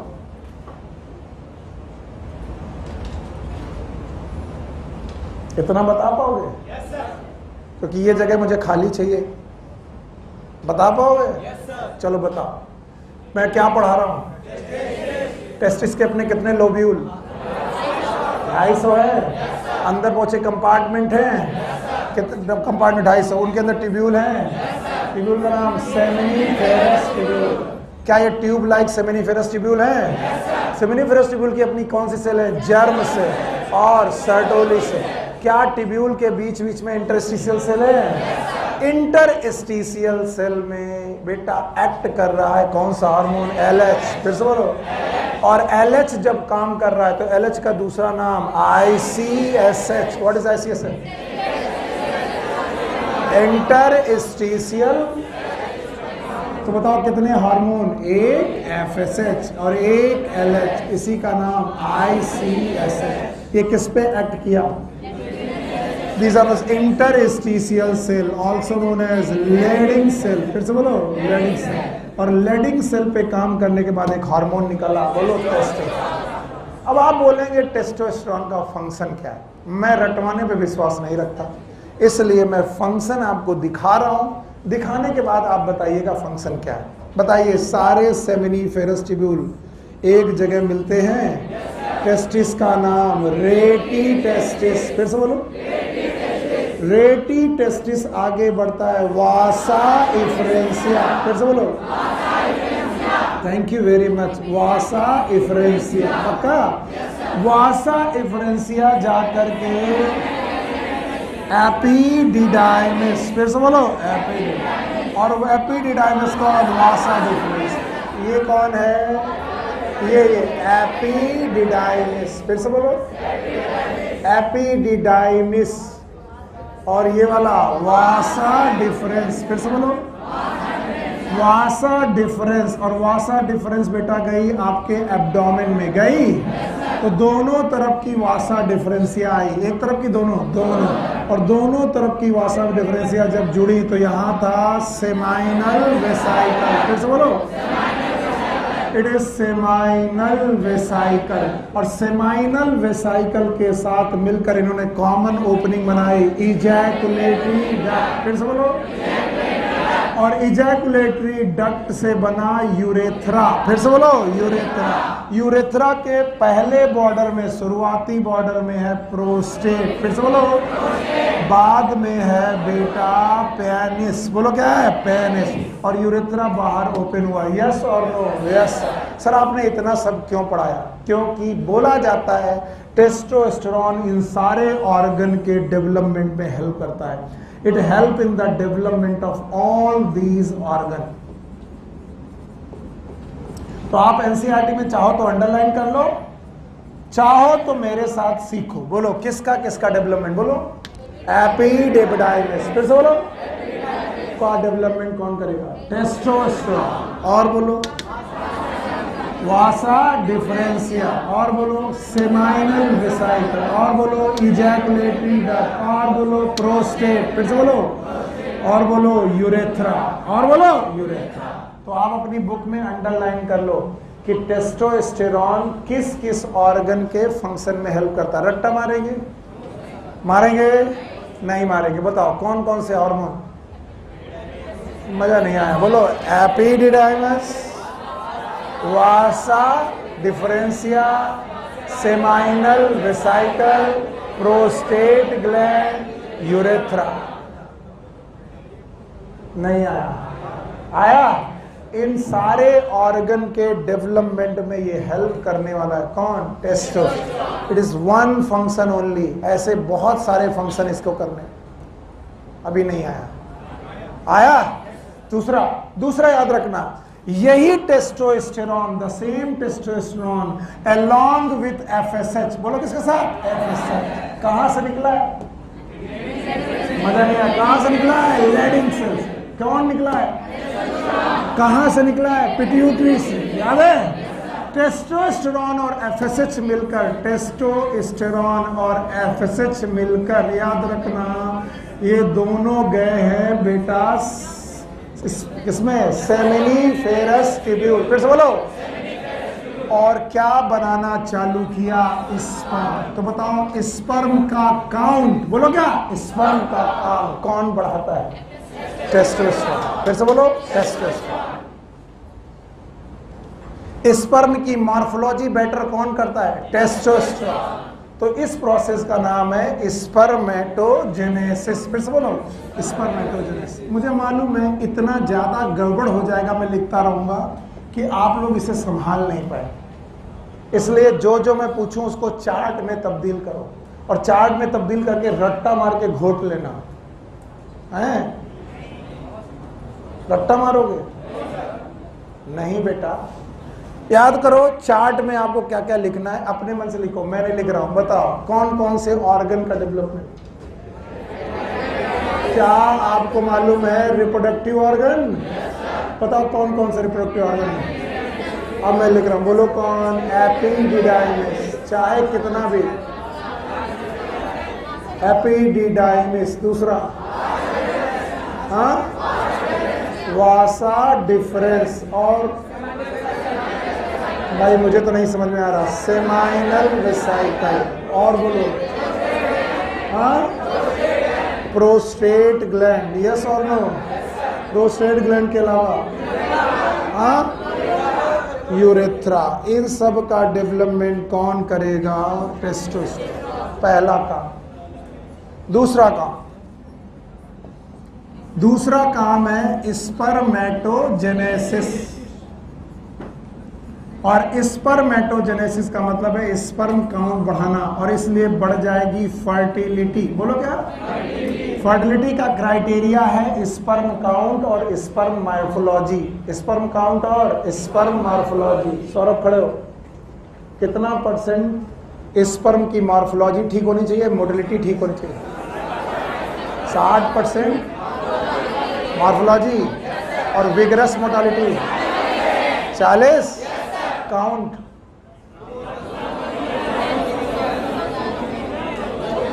Sperm count 200 से 300 मिलियन पर इजैकुलेशन, 100 से 150 मिलियन पर 100 ml पर ml। यस और नो? और एक बार इजैकुलेशन में एवरेज 2 ml, दैट वाई 200 से 300 पर इजैकुलेशन। कितने के बाद हो जाएगी इनफर्टिलिटी? 20 मिलियन से कम। किसी ने नहीं सुना ना? स्पर्म काउंट का फर्टिलिटी से लेना देना है। बैठ जाओ। और कई बार लोग फर्टिलिटी और लिबिडो एक ही बात समझते हैं। फर्टिलिटी और लिबिडो दोनों अलग बातें हैं, एंड प्लीज इन दोनों का मतलब समझिए। यही टेस्टोस्टेरोन, द सेम टेस्टोस्टेरोन आपके ब्रेन में पहुंचता है, सीएनएस में, और सीएनएस में पहुंचने के बाद अर्ज पैदा करता है for the mating, sexual intercourse. The development of this urge is known as libido. बोलो क्या? लिबिडो। लिबिडो पैदा होना सीएनएस का रोल है, और फर्टिलिटी ज्यादा होना स्पर्म काउंट का रोल है। तो जिनका लिबिडो अच्छा हो, जरूरी नहीं कि वो फर्टाइल भी हो, लिबिडो ज्यादा लेकिन स्पर्म काउंट खराब या स्पर्म मोटिलिटी खराब, तो बताओ लिबिडो ज्यादा होने के बावजूद भी इनफर्टाइल हो सकता है, यस और नो? तो ज्यादातर समय में इनफर्टिलिटी और लिबिडो को लोग, या फर्टिलिटी और लिबिडो को एक ही मतलब समझते हैं, ये नहीं है। एनसीईआरटी में लिखा गया है कि ये सीएनएस पे एक्ट करता है, कौन? टेस्टोस्टेरोन। और क्या बढ़ाता है? Libido, urge for sexual intercourse. और चौथा पॉइंट याद रखना, चूंकि एंड्रोजन है तो ये आपके फेशियल हेयर को मेंटेन करेगा, मेल में दाढ़ी मूंछों को। इसके अलावा आपको मालूम है एक्सियल हेयर को मेंटेन करेगा, इसके अलावा प्यूबिक हेयर को मेंटेन करेगा। और याद रखना यही हार्मोन है जो वॉइस चेंज को भी कंट्रोल करेगा। किसको? वॉइस। और आप सब जानते हो वॉइस चेंज के दौरान मेल की voice low pitch, high pitch की लो पिच। और जितने लोग भी जिम वगैरह जाते हैं, मैंने बोला था पहले तो खाते हैं स्टेरॉइड, क्या खाते हैं, और दूसरा वो एंड्रोजन खाते हैं। क्यों? क्योंकि टेस्टोस्टेरोन ओवरऑल मसल डेवलपमेंट को भी बढ़ा देता है, मसल डेवलपमेंट को भी बढ़ा देता है। ये सारी बातें एनसीईआरटी के इस छोटे से पैराग्राफ में लिखी हैं, एक बात भी मैंने बाहर से नहीं लिखी। देख लो अपना बुक। तो मसल डेवलपमेंट घटाएगा कि बढ़ाएगा? बढ़ाएगा। अब मैं एक साथ इतनी चीजें पूछूं तुम घबरा जाओगे। तो पहले रिप्रोडक्टिव सिस्टम ले लो, फिर स्पर्मेटोजेनेसिस ले लो, फिर लिबिडो ले लो, फिर फेशियल हेयर ले लो, फिर वॉइस चेंज ले लो, और उसके बाद क्या ले लो? Muscle development. और मसल डेवलपमेंट क्यों करता है? Because it is anabolic hormone. बोलो क्या? और एनाबोलिक हार्मोन वो हार्मोन होते हैं जो कॉम्प्लेक्स कंपाउंड बनाते हैं। ये बॉडी में प्रोटीन का फॉर्मेशन बढ़ा देगा और लिपिड का फॉर्मेशन भी बढ़ा देगा, स्टार्च का नहीं। Starch is the plant product, और हम लोग एनिमल हैं कि प्लांट है? एनिमल। तो हमें स्टार्च बन सकता है? पॉसिबल ही नहीं है। इतने सारे काम लिखे हैं, पैराग्राफ को दोबारा देखो, तुम्हें नहीं लगेगा कि तुम्हें लगेगा सर ने ज्यादा लिखा दिया। ज्यादा नहीं है, everything has been written in your book. क्या आप बिना देखे बता पाओगे? हाँ बताओ। एंटीरियर पिट्यूटरी से 2 हार्मोन निकले, एक कौन? LH, दूसरा FSH। पहला कौन काम किया? LH। इसी का दूसरा नाम ICSH। शाबाश, ICSH। Interstitial cell. क्या सेमिनिफेरस ट्यूब्यूल याद है? सेमिनिफेरस ट्यूब्यूल के बीच की सेल का नाम लीडिंग सेल है, इन्हीं का नाम इंटरस्टिशियल सेल। कौन एक्ट किया? LH। LH ने क्या निकाला? टेस्टोस्टेरोन। बाकी काम किसने किया? टेस्टोस्टेरोन। टेस्टोस्टेरोन ने क्या क्या किया याद है? हटा दें इसे, लिखोगे भाई, लिख लिया? हाँ। टेस्टोस्टेरोन ने क्या क्या किया? 4 हेडिंग बनाई है, 1 2 3 4, चारों कंप्लीट करनी। रिप्रोडक्टिव ऑर्गन कहाँ से? Epididymis, vasa differentia, seminal vesicle, prostate gland, urethra, सबका डेवलपमेंट बढ़ाएगा। इसके अलावा स्पर्मेटोजेनेसिस अलोंग विद FSH, और कहाँ जाएगा? CNS, अर्ज पैदा करेगा, लिबिडो बढ़ाएगा। 3 पॉइंट। चौथा पॉइंट याद है? बोलो। हाँ, facial hair, axial hair, pubic hair बढ़ाएगा, वॉइस चेंज करेगा, मसल डेवलपमेंट बढ़ाएगा, एनाबोलिक, कैटाबोलिक के है ना, एनाबोलिक। जाने कितना हवा बना रखा है। खत्म हुआ? तो याद रखना, दे आर द है ना, these are the function of the testosterone. लेकिन टेस्टोस्टेरोन का फंक्शन किस ग्लैंड पर डिपेंड करता है? पिट्यूटरी। और पोस्टीरियर के एंटीरियर, और एंटीरियर पिट्यूटरी से एक हार्मोन की दो, एक कौन? FSH, LH। अच्छा बेटा, दूसरा गोनेड है ओवरी, और ये स्ट्रक्चर सब लोग जानते हैं, इसे हम लोग बोलते हैं लंग्स। हाँ, बिल्कुल सही बात है। It is known as uterus. Yes, uterus. बहुत हॉली प्लेस है, हम सब ने इस जगह पर 9 महीने गुजारे। तो मजाक करने के पहले बहुत ध्यान सुनना, क्योंकि ये गाली हमारी मम्मी तक भी जाएगी। तो आप कोई ऐसी चीज ना करें, क्योंकि मैं आगे पढ़ाने जा रहा हूं जिससे मुझे बुरा लगे और मैं क्लास को मैं तुमको भगा दूं। Okay, thank you very much. It is a uterus. Uterus के बाद यहां पर है सर्विक्स। फिर से बोलो क्या? सर्विक्स। और ये क्या है बेटा? वेजाइना। यू नो दैट इस यूट्रस वाले पार्ट पर ही बेटा प्रेगनेंसी सेटल होती है। ओके, याद रखना। इसके बाद ये ट्यूब है फेलोपियन, और फेलोपियन ट्यूब के बाद ये इन्फंडिबुलम, और ये क्या है? फिम्बरी। फिम्बरी के पास एक बहुत अच्छा स्ट्रक्चर है गोल गोल, that is known as ovary. तो बताइए ओवरी कितने पेयर? 2 पेयर नहीं, 1 पेयर। कितने नंबर? तो बताओ टेस्टिस भी कितने थे? 2। कितने पेयर? अरे तो बताओ 1 पेयर ओवरी है, टोटल 2 ओवरी है। और ये ओवरी का फॉर्मेशन आपके फीमेल में बिफोर बर्थ से, बर्थ के पहले से हो चुका है। और बर्थ के पहले इनके अंदर है फॉलिकल। फिर से बोलो, फॉलिकल। बहुत आसान टॉपिक। इस ओवरी के अंदर फॉलिकल्स पड़े हुए, फॉलिकल्स। और ये फॉलिकल्स फीमेल तब से लेकर के बैठी है जब वो मां के पेट में थी। ये फॉलिकल फीमेल के पेट में है, लेकिन कब से? जब से वो अपने मां के पेट में थी, पैदा नहीं हुई थी। और ऐसे फॉलिकल का नाम है प्राइमरी फॉलिकल। सर बताएं तो प्रिमोर्डियल है, लेकिन एनसीईआरटी प्राइमरी बोलती, तो हम प्राइमरी बोलते हैं। ये सुनो। और बिटिया पैदा हो गई। बिटिया पैदा होने के बाद ये फॉलिकल चुपचाप पड़े रहे। एक्टिव की इनएक्टिव? इनएक्टिव। एक्टिव की इनएक्टिव? इनएक्टिव। इनएक्टिव फॉलिकल पड़े रहे। और ये फॉलिकल ओवरी में इनएक्टिव रूप में पड़े रहे। और कब तक पड़े रहे? जब तक प्यूबर्टी ना आ गई। क्या ना आ गई? और जब तक प्यूबर्टी ना आ गई फॉलिकल यहीं पड़े रहे बेटा। और इन फॉलिकल का नाम बोलो क्या है? Primary follicle. फिर से बोलो।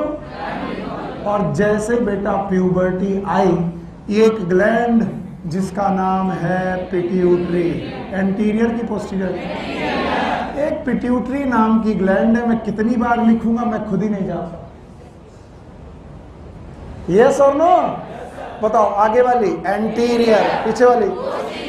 अब एंटीरियर पिट्यूटरी से 2 हार्मोन निकलते ही हैं। एक का नाम FSH। मैं पहले एक उठा रहा हूं। एक का नाम, दूसरे का नाम LH। What is FSH? Follicle stimulating.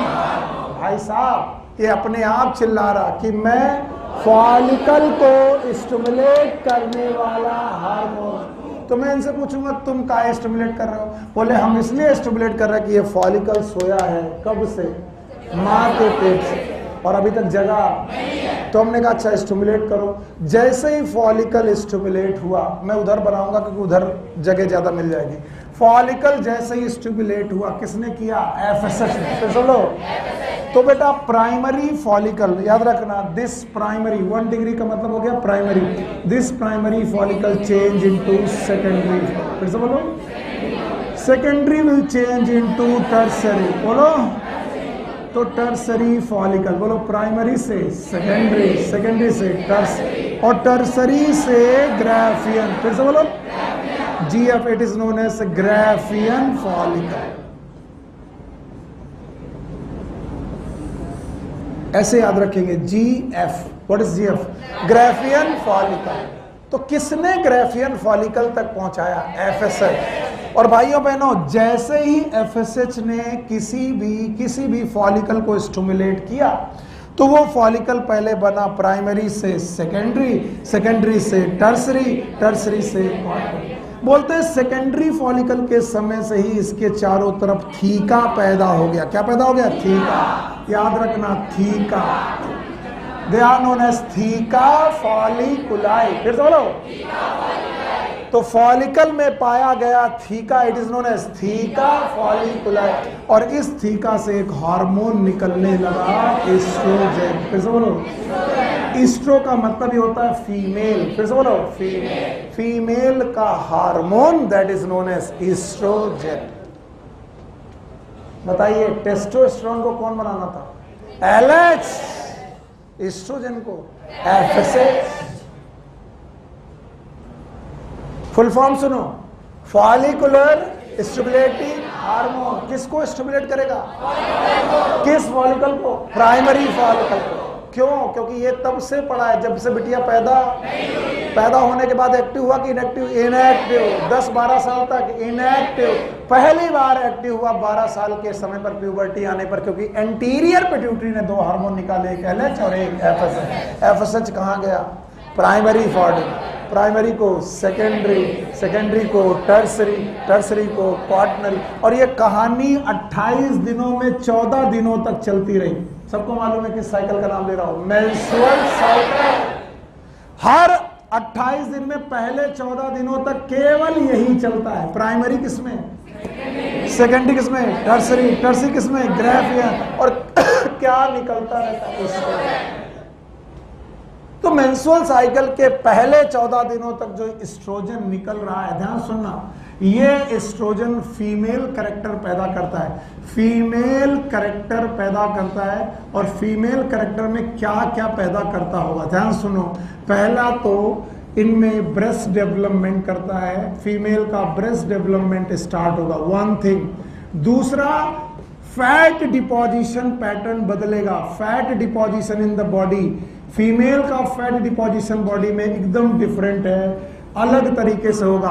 Breast development चालू होगा, वॉइस चेंज चालू होगी। यस, वॉइस चेंज में क्या वॉइस चेंज आएगा बोलो? लो पिच की हाई पिच, हाई पिच, यानी फीमेल की वॉइस हाई पिच होने लगेगी। और एक बात याद रखना, ये सारे काम होने लगेंगे आफ्टर प्यूबर्टी। और इवन एक साइकिल भी चालू हो जाएगी, नाम बताओ। और इस मेंस्ट्रुअल साइकिल में भी इस हार्मोन का रोल है। खुद मेंस्ट्रुअल साइकिल से बनता है और मेंस्ट्रुअल साइकिल को कंट्रोल भी करता है। और इस तरीके के डेवलपमेंट चालू हो गए तो female pattern of the development started. अच्छा, इस 14 दिन तक आते आते एलएच हार्मोन बढ़ा। कौन हार्मोन? एलएच। और एलएच हार्मोन गया ग्रेफियन फॉलिकल के पास। किसके पास? और उसने ग्रेफियन फॉलिकल को रप्चर कर दिया। किसको?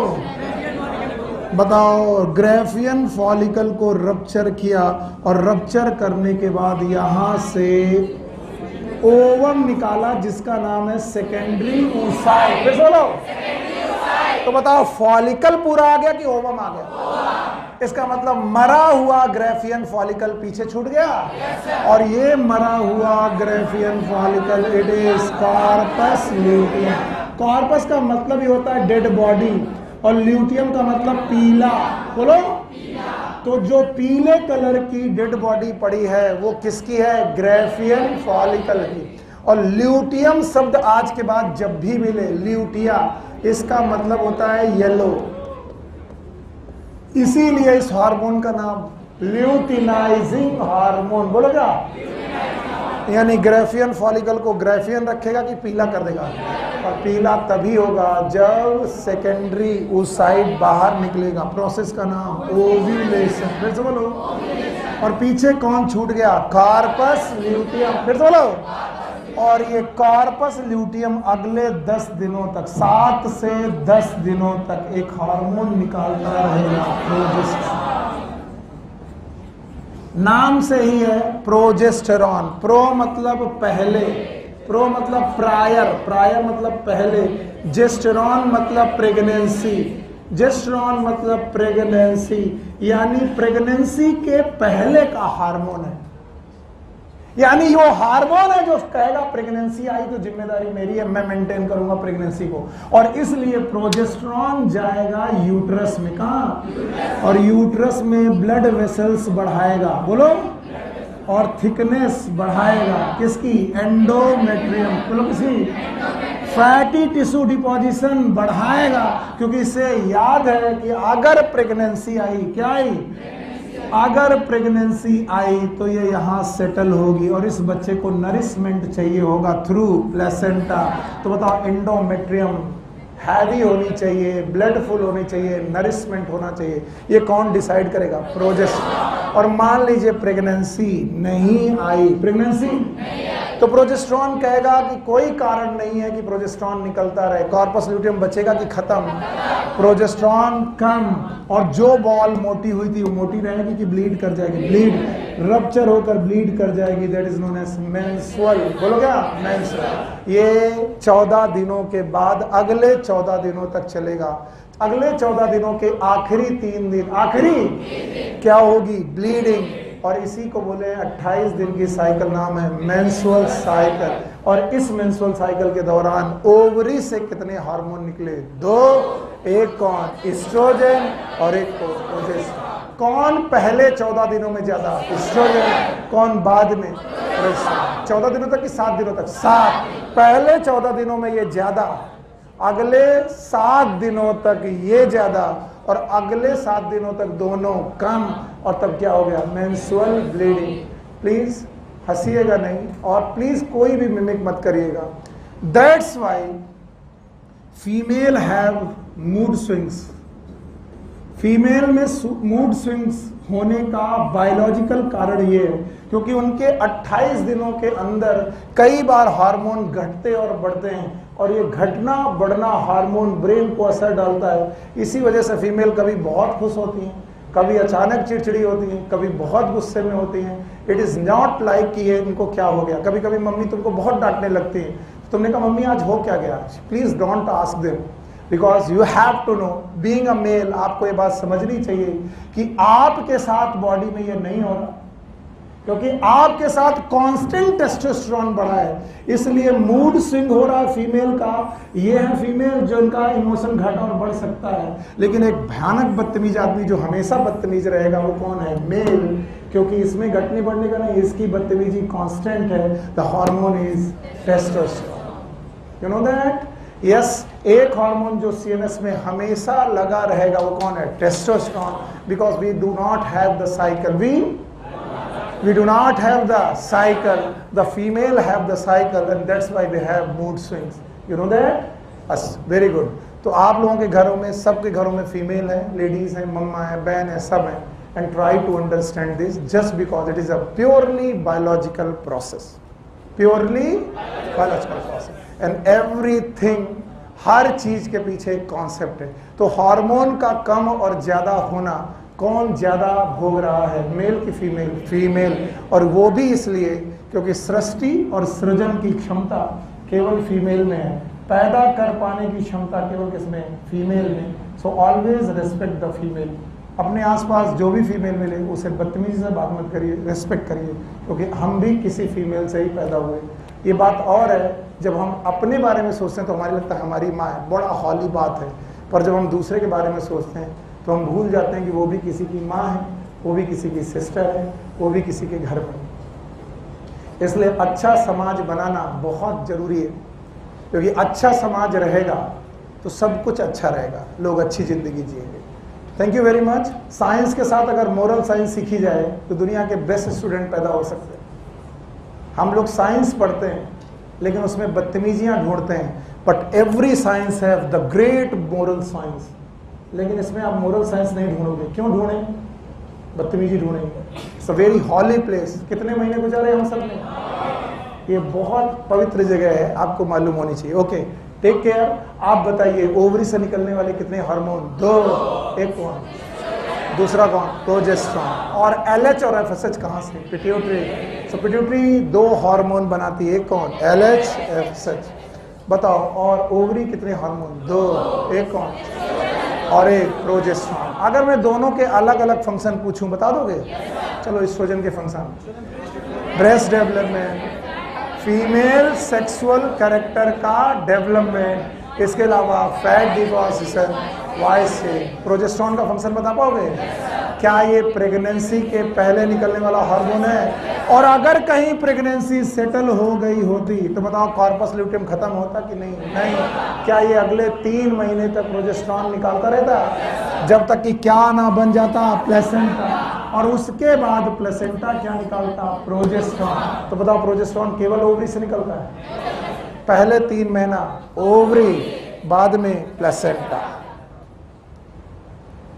हटा दें? चलो, अभी भी लिखवाने की जरूरत तो नहीं है। तो बताओ, 2 गोनेड्स थे, एक कौन? टेस्टिस, दूसरा कौन, ओवरी, टेस्टिस से निकलने वाला हार्मोन टेस्टोस्टेरोन, और ओवरी से निकलने वाले दो हार्मोन मतलब कौन, प्रोजेस्टेरॉन, और पहले कौन निकलता है, एस्ट्रोजन। 28 दिनों की साइकिल में पहले 14 दिन एस्ट्रोजन, 14वें दिन ओव्यूलेशन हुआ, अगले 7 से 10 दिन प्रोजेस्टेरॉन, उसके बाद दोनों काम। Simple phenomena, you got it. Now all the endocrine gland has been finished, केवल एंडोक्राइन टिश्यूज बचे हैं। सो अगला टॉपिक है एंडोक्राइन टिश्यूज।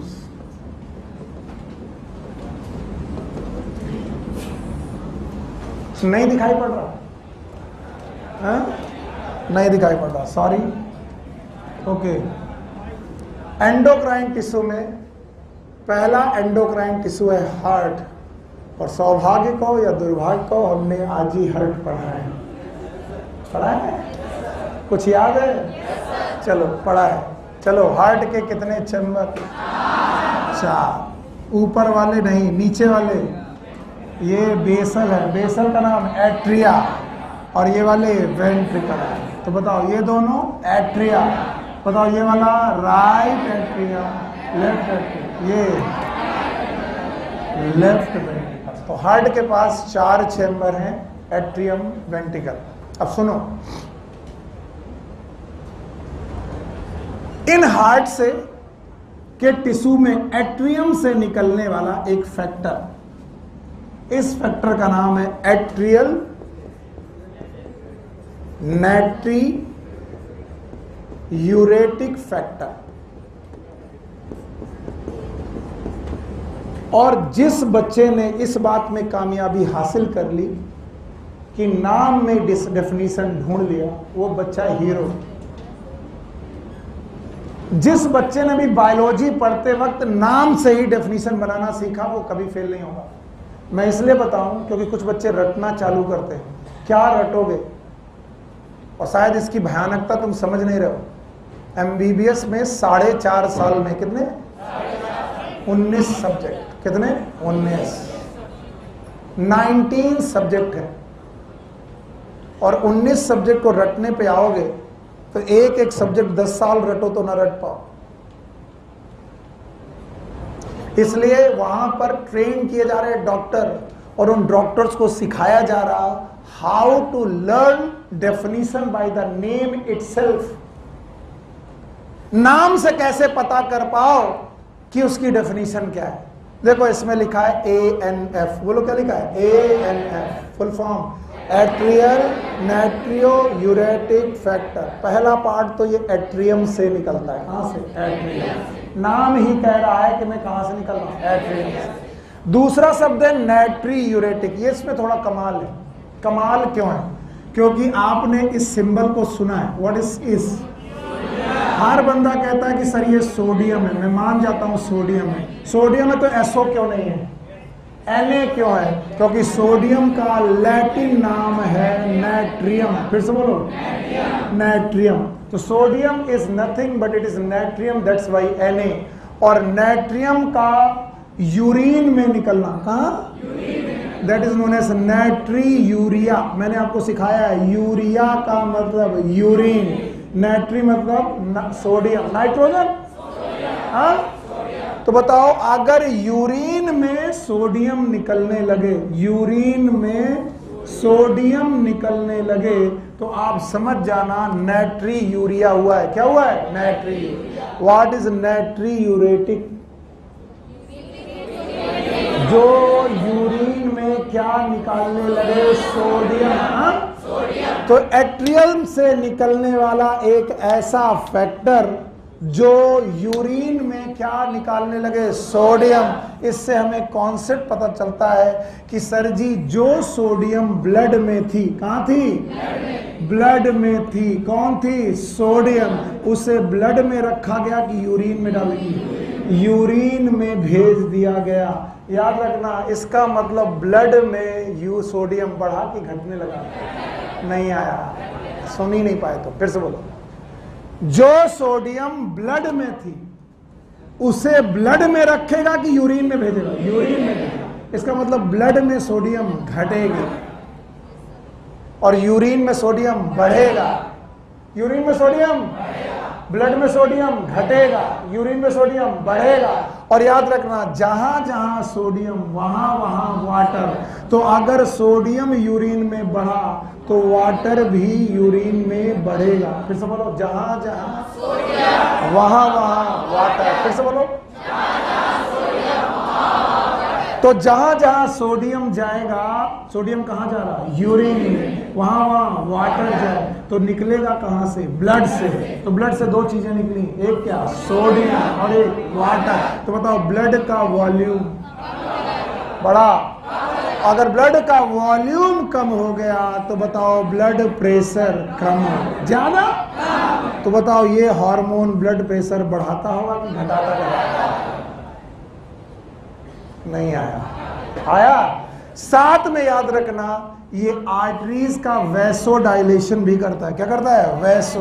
वैसो का मतलब आर्टरी, डायलेशन का मतलब डायलेट। यानी पहले तो ब्लड का वॉल्यूम कम करता है, दूसरा काम जो आर्टरी थी उसको कॉन्स्ट्रिक्ट करता है कि डायलेट। डायलेट, हाँ डायलेट। यादव जी खड़े हो, फंक्शन।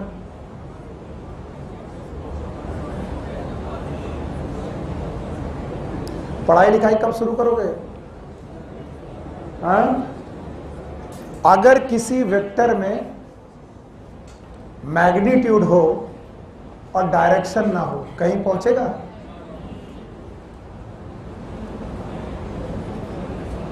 तो आप समझ जाओ, नहीं तो डब्बा गोल होना तय है, लिख लो। और अगली बार तुम हमसे नजरें नहीं मिला पाओगे और दूसरी कोचिंग जाओगे, वहां भी कुछ होना नहीं है। कोचिंगें और टीचर किसी का सिलेक्शन नहीं कराते, सिलेक्शन आप अपना खुद कराते। पहला रूल, बैठो। एल्डोस्टेरोन याद है? एल्डोस्टेरोन सोडियम को एब्जॉर्ब करता था, सोडियम को एब्जॉर्ब करके कहां लाता था? ब्लड में। और वैसो कॉन्स्ट्रिक्शन करता था, यानी ब्लड वेसल को डायलेट की कॉन्स्ट्रिक्ट। उल्टा काम कर रहा, वो बीपी बढ़ाता था, ये बीपी घटाता है, पूरा उल्टा काम। बताओ, वो सोडियम को एब्जॉर्ब करता था, ये सोडियम को निकालता है। यस और नो? वो ब्लड वेसल को कॉन्स्ट्रिक्ट करता था, ये ब्लड वेसल को डायलेट करता है। वो बीपी को बढ़ाता था, ये बीपी को घटाता है।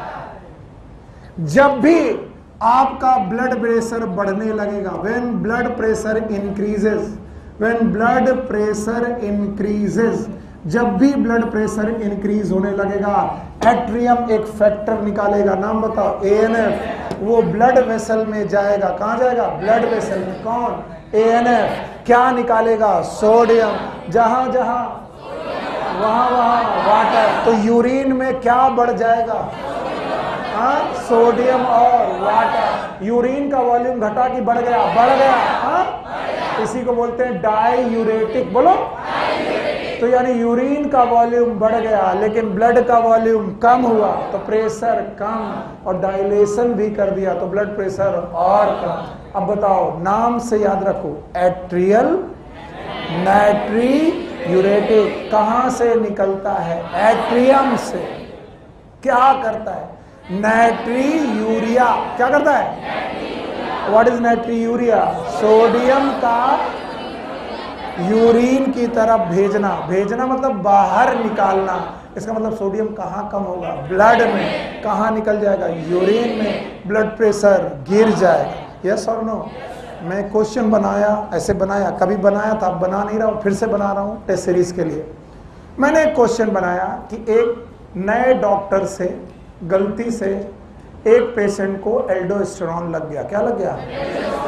बताइए कौन सा हार्मोन एल्डोस्टेरोन के इफेक्ट को कम करने का? तो बताओ हम कौन सा इंजेक्शन लगाएं? एएनएफ। हाँ, नहीं आया? आया? तो बताओ एल्डोस्टेरोन के फंक्शन को काउंटरैक्ट करने वाला कौन? ANF. Full form atrial natriuretic factor.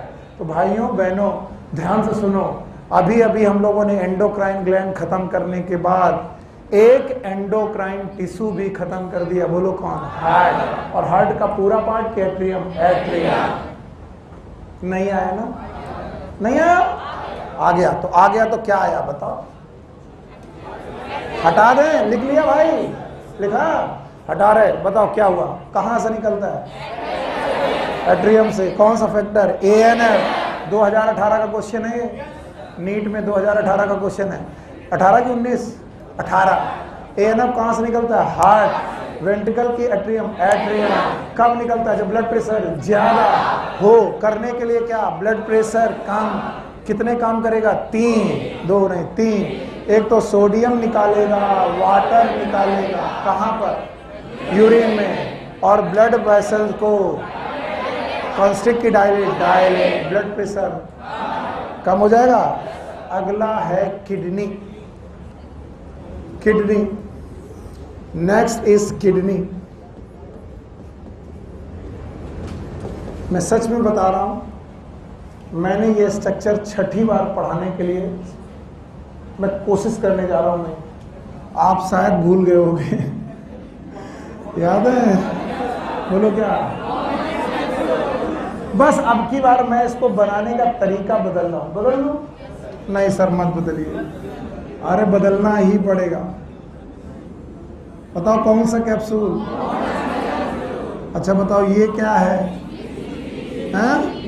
PCT। बताओ ये क्या है?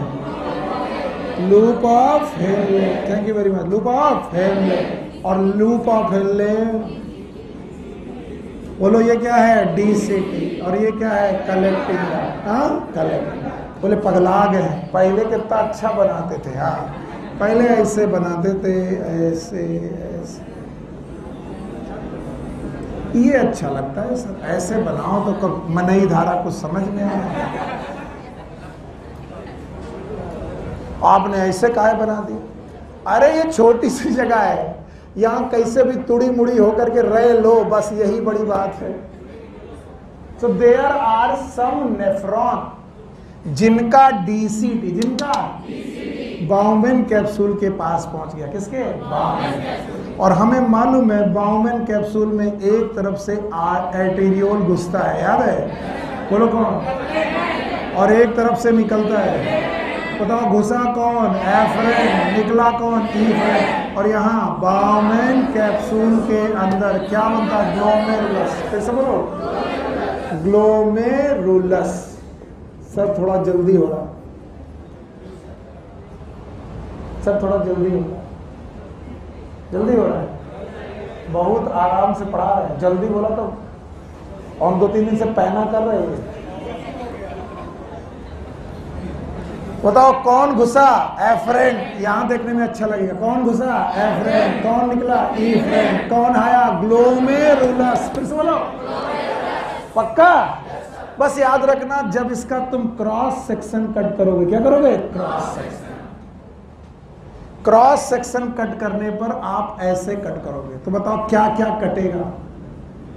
Efferent arteriole, efferent arteriole, DCT। बोलो कौन? DCT। यस और नो?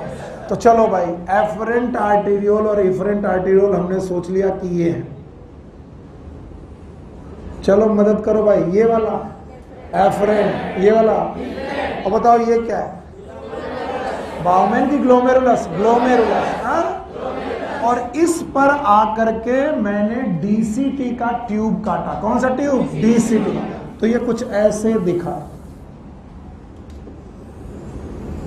बताओ ये कौन सा ट्यूब है? सर ऐसे तो मत बनाओ। अरे 3D स्ट्रक्चर में क्या करूं? देखो ये रहा बाउमेन कैप्सूल, क्या रहा? बाउमेन। इधर से एफरेंट, इधर से इफरेंट, DCT ऐसे आ गया है। किस कैप्सूल पे?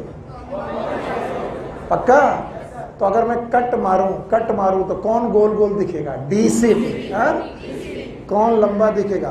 Bowmen capsule. और एफरेंट और इफरेंट। नहीं आया तो मान लो ऐसे। अब बताओ बच्चा, ये कौन सा कैप्सूल है? Bowmen capsule. और ये क्या है? ये क्या है?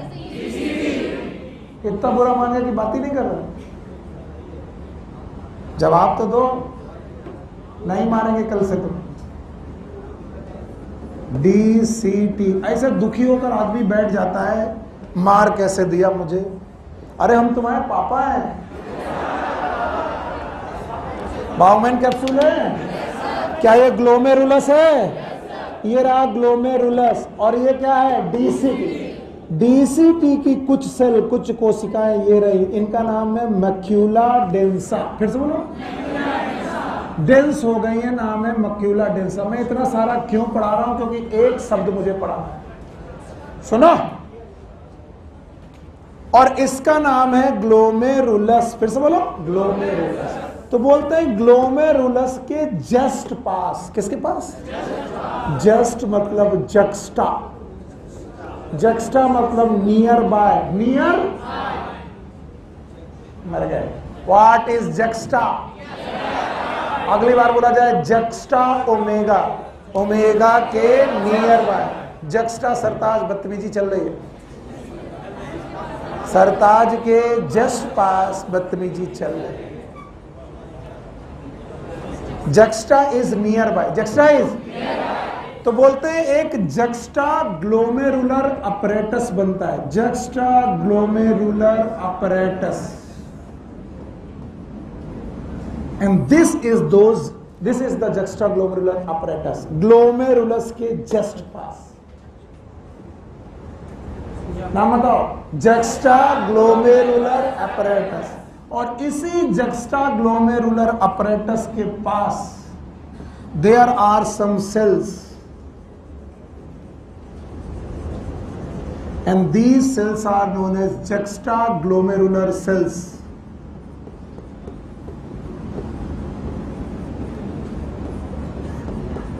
तो किडनी के अंदर जक्स्टाग्लोमेरुलर अपरेटस के पास जक्स्टाग्लोमेरुलर सेल्स नाम की बहुत सारी सेल्स हैं।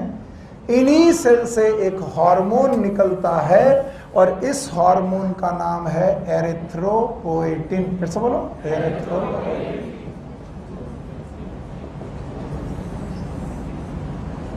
यह हार्मोन किडनी तभी निकालती है जब ब्लड में हो जाए हाइपॉक्सिया। क्या हो जाए? हाइपॉक्सिया। मरे तुम, हम तो जानते एक शब्द में आगे बढ़ाएंगे तुम मर जाओगे। हाइपो मतलब ऑक्सिया मतलब oxygen, deficiency of oxygen, deficiency of oxygen is known as hypoxia. फिर से बोलो, हाइपॉक्सिया। चलिए चलते हैं पहाड़, पहाड़ चले, पहाड़ों पे चले, बताओ वहां ऑक्सीजन का पार्शियल प्रेशर ज्यादा, तो बॉडी में ऑक्सीजन कम की ज्यादा, तो बताओ हमें क्या हो गई? ये बात किसको पता चली? किडनी ने किससे कहा?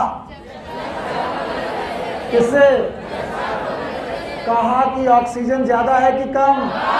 तो उसने कहा ऑक्सीजन कम क्यों है? बोला आरबीसी कम है। आरबीसी कम नहीं थी, लेकिन उसे लगा कि आरबीसी कम होगी तभी तो ऑक्सीजन कम होगी। बोले नहीं सर, फिर से बताओ। बताओ, किडनी ने कहा कि ऑक्सीजन कम क्यों है? बोले कोई काम अच्छा नहीं कर रहा होगा। कौन ऑक्सीजन लेके आता? बोले आरबीसी। इसका मतलब आरबीसी ऑक्सीजन का अच्छा कैरी नहीं कर रही, ये उसे लगा। ये बात और है कि ऑक्सीजन की कमी थी और आरबीसी की कमी, कमी किसकी थी? ऑक्सीजन को। लेकिन ब्लड को क्या लगेगा? क्योंकि ऑक्सीजन कैरी करना किसका काम है? तो उसे लगेगा कि भाई ब्लड में क्या कम हो गई? ऑक्सीजन। तो हाइपॉक्सिया के दौरान वो क्या निकालेगा? एरिथ्रोपोएटिन। और एरिथ्रोपोएटिन जाएगा बोन मैरो। बोलो कहाँ? Bone marrow. और बोन मैरो में जाकर आरबीसी का प्रोडक्शन घटाएगा कि बढ़ाएगा? और याद करो, पहाड़ों में रहने वाले लोगों में आरबीसी कम की ज्यादा, थैंक टू दिस हार्मोन। नाम बताओ, एरिथ्रोपोएटिन। मन नहीं लग रहा बेटा? नहीं लग रहा? ध्यान से सुनो, जब जब क्या होगा? हाइपो कम, हाइपो ऑक्सिया ऑक्सीजन। जब जब बॉडी में ज्यादा होगी कि कम? तब किडनी को पता चलेगा। कौन बताएगा? एफरेंट आर्टीरियोल, क्योंकि इसमें क्या होता है? ब्लड। उसी के पास कौन है? जक्स्टा ग्लोमेरुलर अपरेटस, उसके पास है जक्स्टा ग्लोमेरुलर सेल। वो क्या निकालेंगी? एरिथ्रोपोएटिन। फिर से बोलो। वो कहाँ जाएगा? Bone marrow. हर प्रकार की कोशिका का निर्माण एक ही फैक्ट्री में है, बोन मैरो। और बोन मैरो क्या बनाएगा? आरबीसी। आरबीसी का प्रोडक्शन घटा कि बढ़ गया? बढ़ गया। इस पूरे प्रोसेस का नाम, थैंक यू, इस पूरे प्रोसेस का नाम एरिथ्रोपोएसिस। एरिथ्रोपोएसिस का मतलब फॉर्मेशन ऑफ आरबीसी।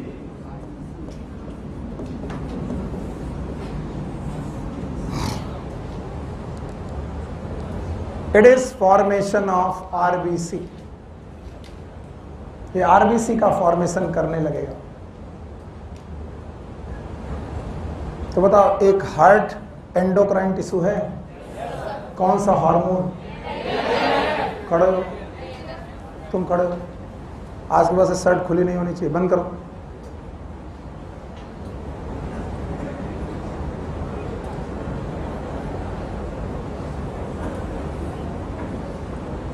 बैठो। चलो, जब भी क्या होगा? हाइपॉक्सिया। क्या होगा? ऑक्सीजन की कमी। ब्लड में ऑक्सीजन, क्या ये ब्लड को पता है? तो ये ब्लड कहाँ गया? किडनी। ऑक्सीजन कम, किडनी में ऑक्सीजन कम गई तो उसने किसे बताया? Juxta glomerular apparatus. वहां पर सेल जक्स्टा ग्लोमेरुलर सेल क्या बनाया? एरिथ्रोपोएटिन। एरिथ्रोपोएटिन कहाँ गया? Bone marrow. बोन मैरो में आरबीसी घटा, बढ़ गया? बढ़ गया। पहाड़ों के पास, लोगों के पास, पहाड़ी लोगों के पास आरबीसी का प्रोडक्शन ज्यादा कि कम? ज्यादा। बाय करें? बताओ, दो हार्मोन, पहला हार्ट वाला, किडनी वाला, किडनी वाला एरिथ्रोपोएटिन। शब्द है erythropoiesis. What is poiesis? Formation. और भाई इतना तो नहीं है कि तुम इस स्ट्रक्चर को नहीं पहचानते। ये है ट्रैकिया और ये है लंग्स। अच्छा, लंग्स है, इसका नाम ईसोफेगस। Very good. और इसका नाम स्टमक। तो कभी कभी स्टमक भी बिहेव करता है। It is stomach. स्टमक का मतलब होता है गैस्ट्रो। बोलो क्या? गैस्ट्रो, गैस्ट्रम और गैस्ट्रो। तो कभी कभी स्टमक भी एंडोक्राइन ग्लैंड की तरह बिहेव करता है। मेरे बच्चे, यस,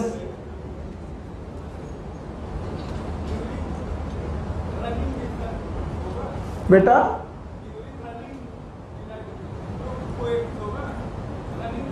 ना, when the prolonged hypoxia happen, prolonged मतलब लंबे समय के लिए हाइपोक्सिया होगी। जब आप पहाड़ों में जाते तो ऐसा नहीं कि गए जाते जाते गए फिर जल्दी जल्दी उतर आए, एक दो दिन रुकते हो, इस वजह से ऐसा। इसका मतलब अगर तुम एक दिन में जाकर के वापस लौट आओ, आपका आरबीसी प्रोडक्शन नहीं बढ़ेगा, वहां रहने लगो तो बढ़ेगा। हाँ, ये बात और है कि अगर आप एक्सरसाइज कॉन्टिन्यूअस कर दो पर डे बेसिस पर, किस पे? और पर डे बेसिस पर एक्सरसाइज उसी समय पर करते ही रहो, तो याद रखना आपका आरबीसी प्रोडक्शन बढ़ जाएगा। इसीलिए sportsman have more RBC than normal, because hypoxia एक स्टिमुलस है जो आपके आरबीसी प्रोडक्शन को बढ़ाएगा।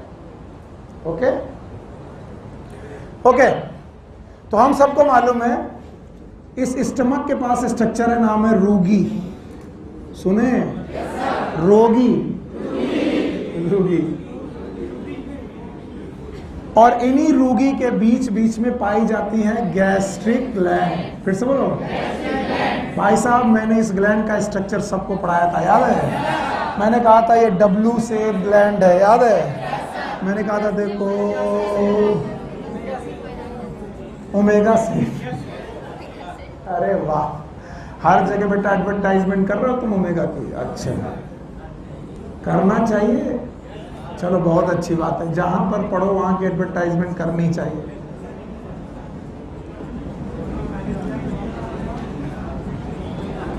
तुम्हारी एडवर्टाइजमेंट तब सक्सेसफुल होगी जब तुम सेलेक्ट होगे, वरना बेकार है। तो याद रखना, इन गैस्ट्रिक ग्लैंड की नेक पर कुछ सेल है, नाम है म्यूकस नेक सेल। फिर से बोलो। और इसकी मेन सेल का नाम है चीफ सेल, बाकी सारी सेल का नाम चीफ मतलब मुख्य सेल। और इनकी पेरीफेरी में सेल्स हैं, these cells are known as parietal cell. Parietal cell. और सबके सिक्रीशन का नाम याद होगा। बोलो, क्या यहाँ से HCl निकलता है? यहाँ से म्यूकस, शाबाश। और यहाँ से एंजाइम निकलता है, जूस बनता है, जूस का नाम गैस्ट्रिक जूस। अगर तुम्हें याद हो तो मैंने तुम्हें यहीं पर एक सेल और पढ़ाई थी। यस, मैंने पढ़ाई थी, जी सेल पढ़ाई थी। तो मैंने पढ़ाया था there is some cell known as G cell. What is G cell?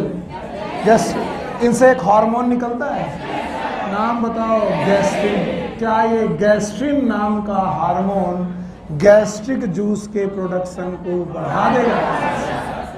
तो बताओ, यहीं का हार्मोन यहीं पे एक्ट कर रहा, लोकल है, यस और नो? यस। तो बताओ कौन सा हार्मोन? गैस्ट्रिन। कहाँ से निकलता है? स्टमक। और कहाँ एक्ट करता है? स्टमक। और किस जूस को बढ़ा देता है? गैस्ट्रिक।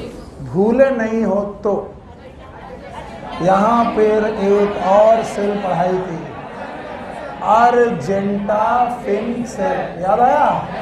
और अर्जेंटाफिन सेल से निकला था सोमैटोस्टैटिन। फिर से बोलो।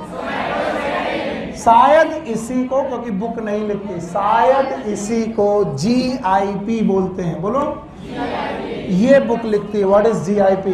Gastric inhibitory peptide. फिर से बोलो। कुछ लोगों को मतलब ही नहीं, कुछ भी लिखवाते रहो सर, हम तो टाइम बिता रहे हैं। Gastric inhibitory peptide.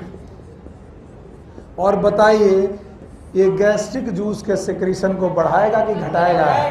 सो GIP इन्हीं बेटा गैस्ट्रिक जूस के सिक्रीशन को बढ़ाएगा कि घटाएगा? घटाएगा। तो एक बढ़ाएगा गैस्ट्रिक और एक घटाएगा GIP। What is GIP?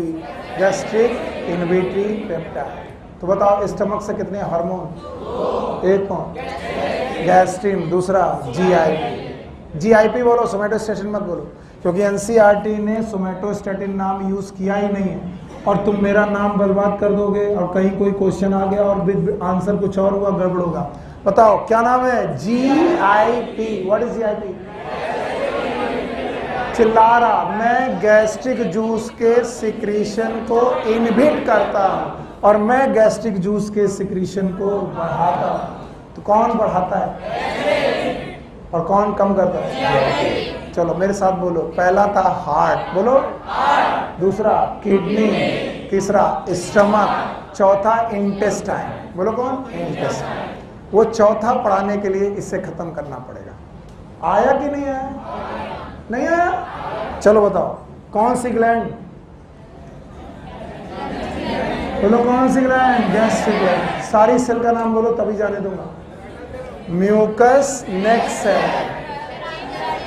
Mucus neck cell के बाद chief cell, peptide cell, parietal cell. बोलो पैराइटल सेल। इसके अलावा G cell, argentaffin cell. G cell से गैस्ट्रिक, अर्जेंटाफिन से GIP। What is GIP? Gastro inhibitory peptide. बताओ कौन है जो गैस्ट्रिक जूस को बढ़ाएगा? लिख लिया? कौन है जो गैस्ट्रिक जूस को बढ़ाएगा? गैस्ट्रिन। और कौन? चलो एक बार, चौथा टिश्यू है इंटेस्टाइन।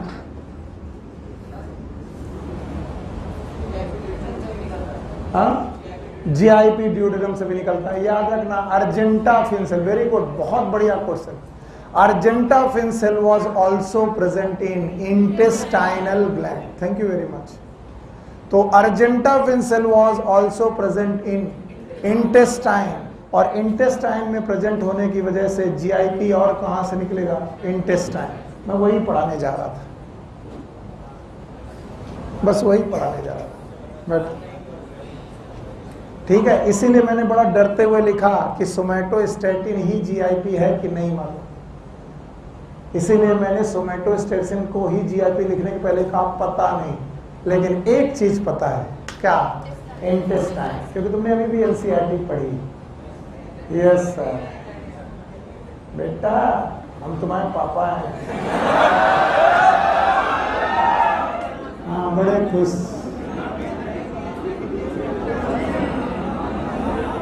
इतना खतरनाक क्वेश्चन तुमने शान पूछा ना, मेरा दिल द्रवित हो गया। मुझे लगा यार मेरा बच्चा पढ़ने लगा, और जब बच्चा पढ़ने लगे तो मम्मी पापा को बहुत खुशी होती है। अब तो आज मैं लड्डू बंटवाऊंगा, तुमको काय बंटवाएं, आज मैं अपने बीवी बच्चों को लड्डू बंटवाऊंगा। मैं कहूंगा मेरा एक बच्चा पढ़ने लगा। तुमको 2-2, 3-3 बार बेटा बंटवाया, तुमने ये पूछा हमसे कि सर सबको चॉकलेट मिली? किसी ने मुझसे पूछा 2-3 बच्चों के अलावा कि सर आपको मिली कि नहीं मिली? स्वार्थी लोगों, अपना अपना उठाया और चले गए। कसम से रोया हूं 3-3 दिन। मैंने पता चला चॉकलेट बंटवाई, 2-3 बच्चों ने पूछा सर आप भी खाओगे, और फिर डरते हुए कहीं मांगी ना ले।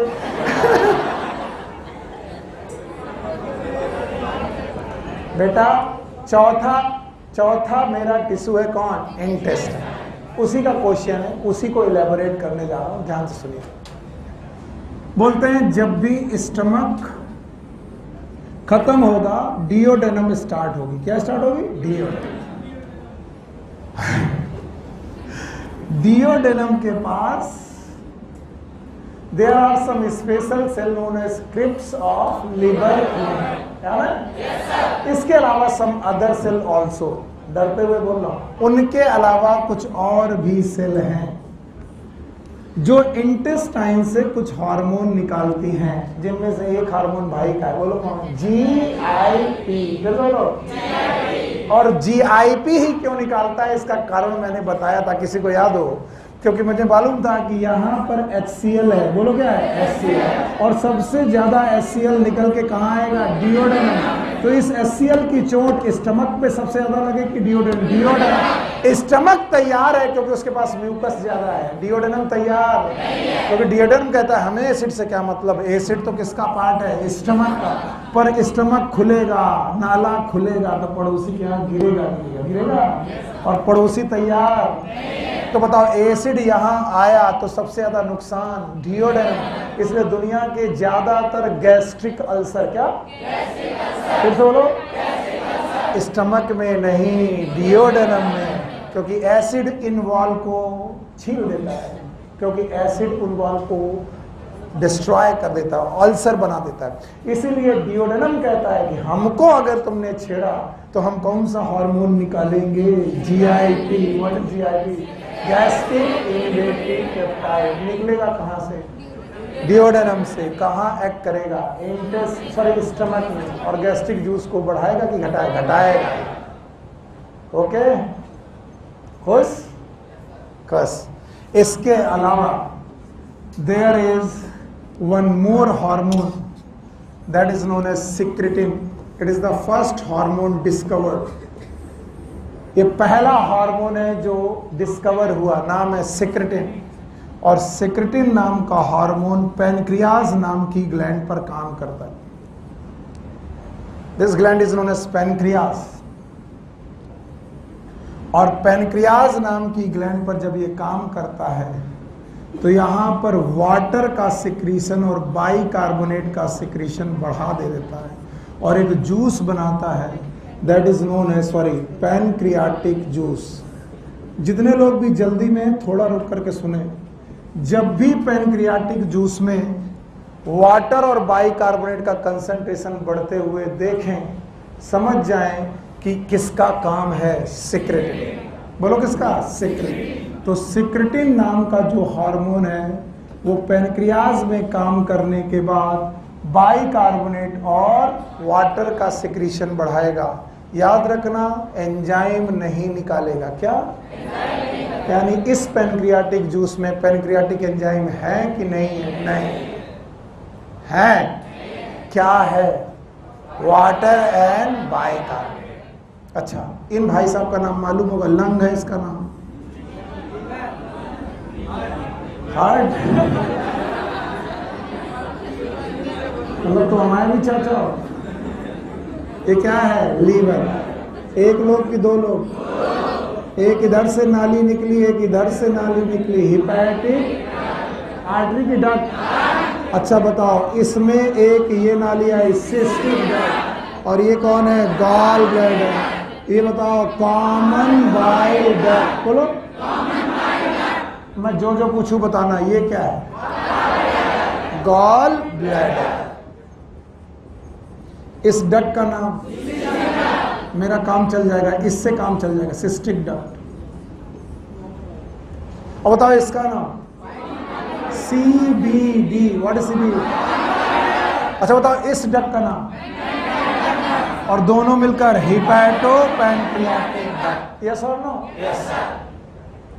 अब एक हार्मोन निकला इंटेस्टाइन से, इसका नाम है CCK, पर पूरा मेरे साथ लिखो, PZ। पूरा नाम CCK PZ। एनसीईआरटी में PZ नहीं है तो प्लीज राइट इट डाउन। पूरा नाम है CCK PZ। देखना कितनी बढ़िया फीलिंग आएगी पूरे नाम से। पूरा नाम है cholecystokinin. It is CCK, cholecystokinin, CCK। Dash लगाएंगे, पैनक्रियोजाइमिन, PZ। कॉलीसिस्टोकाइनिन एंड पैनक्रियोजाइमिन। अब सुनो, CCK कहता है कि मैं कॉली में काम करता हूं। गॉल ब्लैडर का नाम कॉली होता है, लैटिन। आज के बाद जब भी कॉली सुनना, it is related with the gall bladder. और सिस्टिक मतलब सिस्टिक डक्ट, तो मैं कॉली को मतलब गॉल ब्लैडर को और सिस्टिक डक्ट को काइनिन करता हूं। काइनिन करता हूं, मोटाइल करता हूं। यानी गॉल ब्लैडर मूव करे और सिस्टिक डक्ट मूव करे तो जो यहां भरा है वो यहां गिरेगा। बताओ क्या? यहां क्या भरा है? Bile juice. तो याद रखना, CCK PZ बाइल सिक्रीशन बढ़ाता है। क्या? Bile juice secretion. लेकिन इसका दूसरा नाम आपने ध्यान नहीं दिया, इसका दूसरा नाम है पैनक्रियोजाइम। तो याद रखना, पैनक्रियोजाइमिन भी पैनक्रियाज में ही एक्ट करता है। सिक्रेटिन, फिर से बोलो, पैनक्रियाज क्या बढ़ाएगा? Water bicarbonate. पीले से सिक्रेटिन, पीले से काम, सफेद से पैनक्रियोजाइमिन, और it will increase the pancreatic enzymes.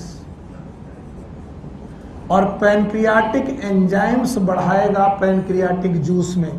तो बताओ, पैनक्रियाटिक जूस में दो प्रकार के जूस होंगे, एक में एंजाइम नहीं होगा, बाइकार्बोनेट होगा, और एक में एंजाइम होगा, बाइकार्बोनेट नहीं होगा, और ये सब मिक्स करके कंप्लीट जूस बनेगा, that is known as pancreatic juice. तो बताओ, पैनक्रियाटिक जूस के निकालने के लिए एक हार्मोन की दो, एक कौन? सिक्रेटिन। दूसरा कौन? CCK PZ। What is secretin? क्या करेगा? बाइकार्बोनेट और वाटर। 5 मिनट छोड़ रहे, सर दर्द होने लगा बहुत तेज, मतलब आज खत्म ना करें? नहीं करेंगे, नहीं करेंगे, हम तुम्हारी इच्छा जानते हैं। बताओ, बाइकार्बोनेट और वाटर रिच अगर निकले तो ये किसका काम है? और अगर एंजाइम निकले तो पैनक्रियोजाइम। तो दोनों मिलकर के यहाँ पर सिक्रीट करेंगे।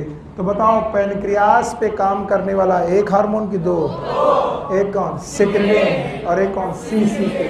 अगर ऑप्शन में CCK PZ ना हो, केवल CCK हो, तो जिसका नाम CCK उसी का नाम PZ। What is full form? Cholecystokinin pancreatozymin. Yes और नो? तो बताओ, आपने कितने टिश्यू पढ़े? हार्ट, किडनी, स्टमक, तो जो जीआईपी है, बोलो एनसीईआरटी में कहां से निकला है? डिओडेनम। हाँ, पक्का। और इसीलिए इस जीआईपी को मैं सोमैटोस्टैटिन कहने से डर रहा था। इसलिए सोमैटोस्टैटिन कहां से निकलता है? स्टमक। पक्का। तो बताओ, कल खत्म नहीं करेंगे, अगले टॉपिक में। हाँ, सीसी सब इंटेस्टाइनल से क्या लिखा है? इंटेस्टाइन। तो भाइयों बहनों, इस तरीके से मैंने पूरा सिस्टम पढ़ा दिया। अब केवल आखिरी टॉपिक है, mechanism of action. Very much conceptual, तुम्हारी हिम्मत नहीं, वैसे है बहुत बढ़िया। बाद में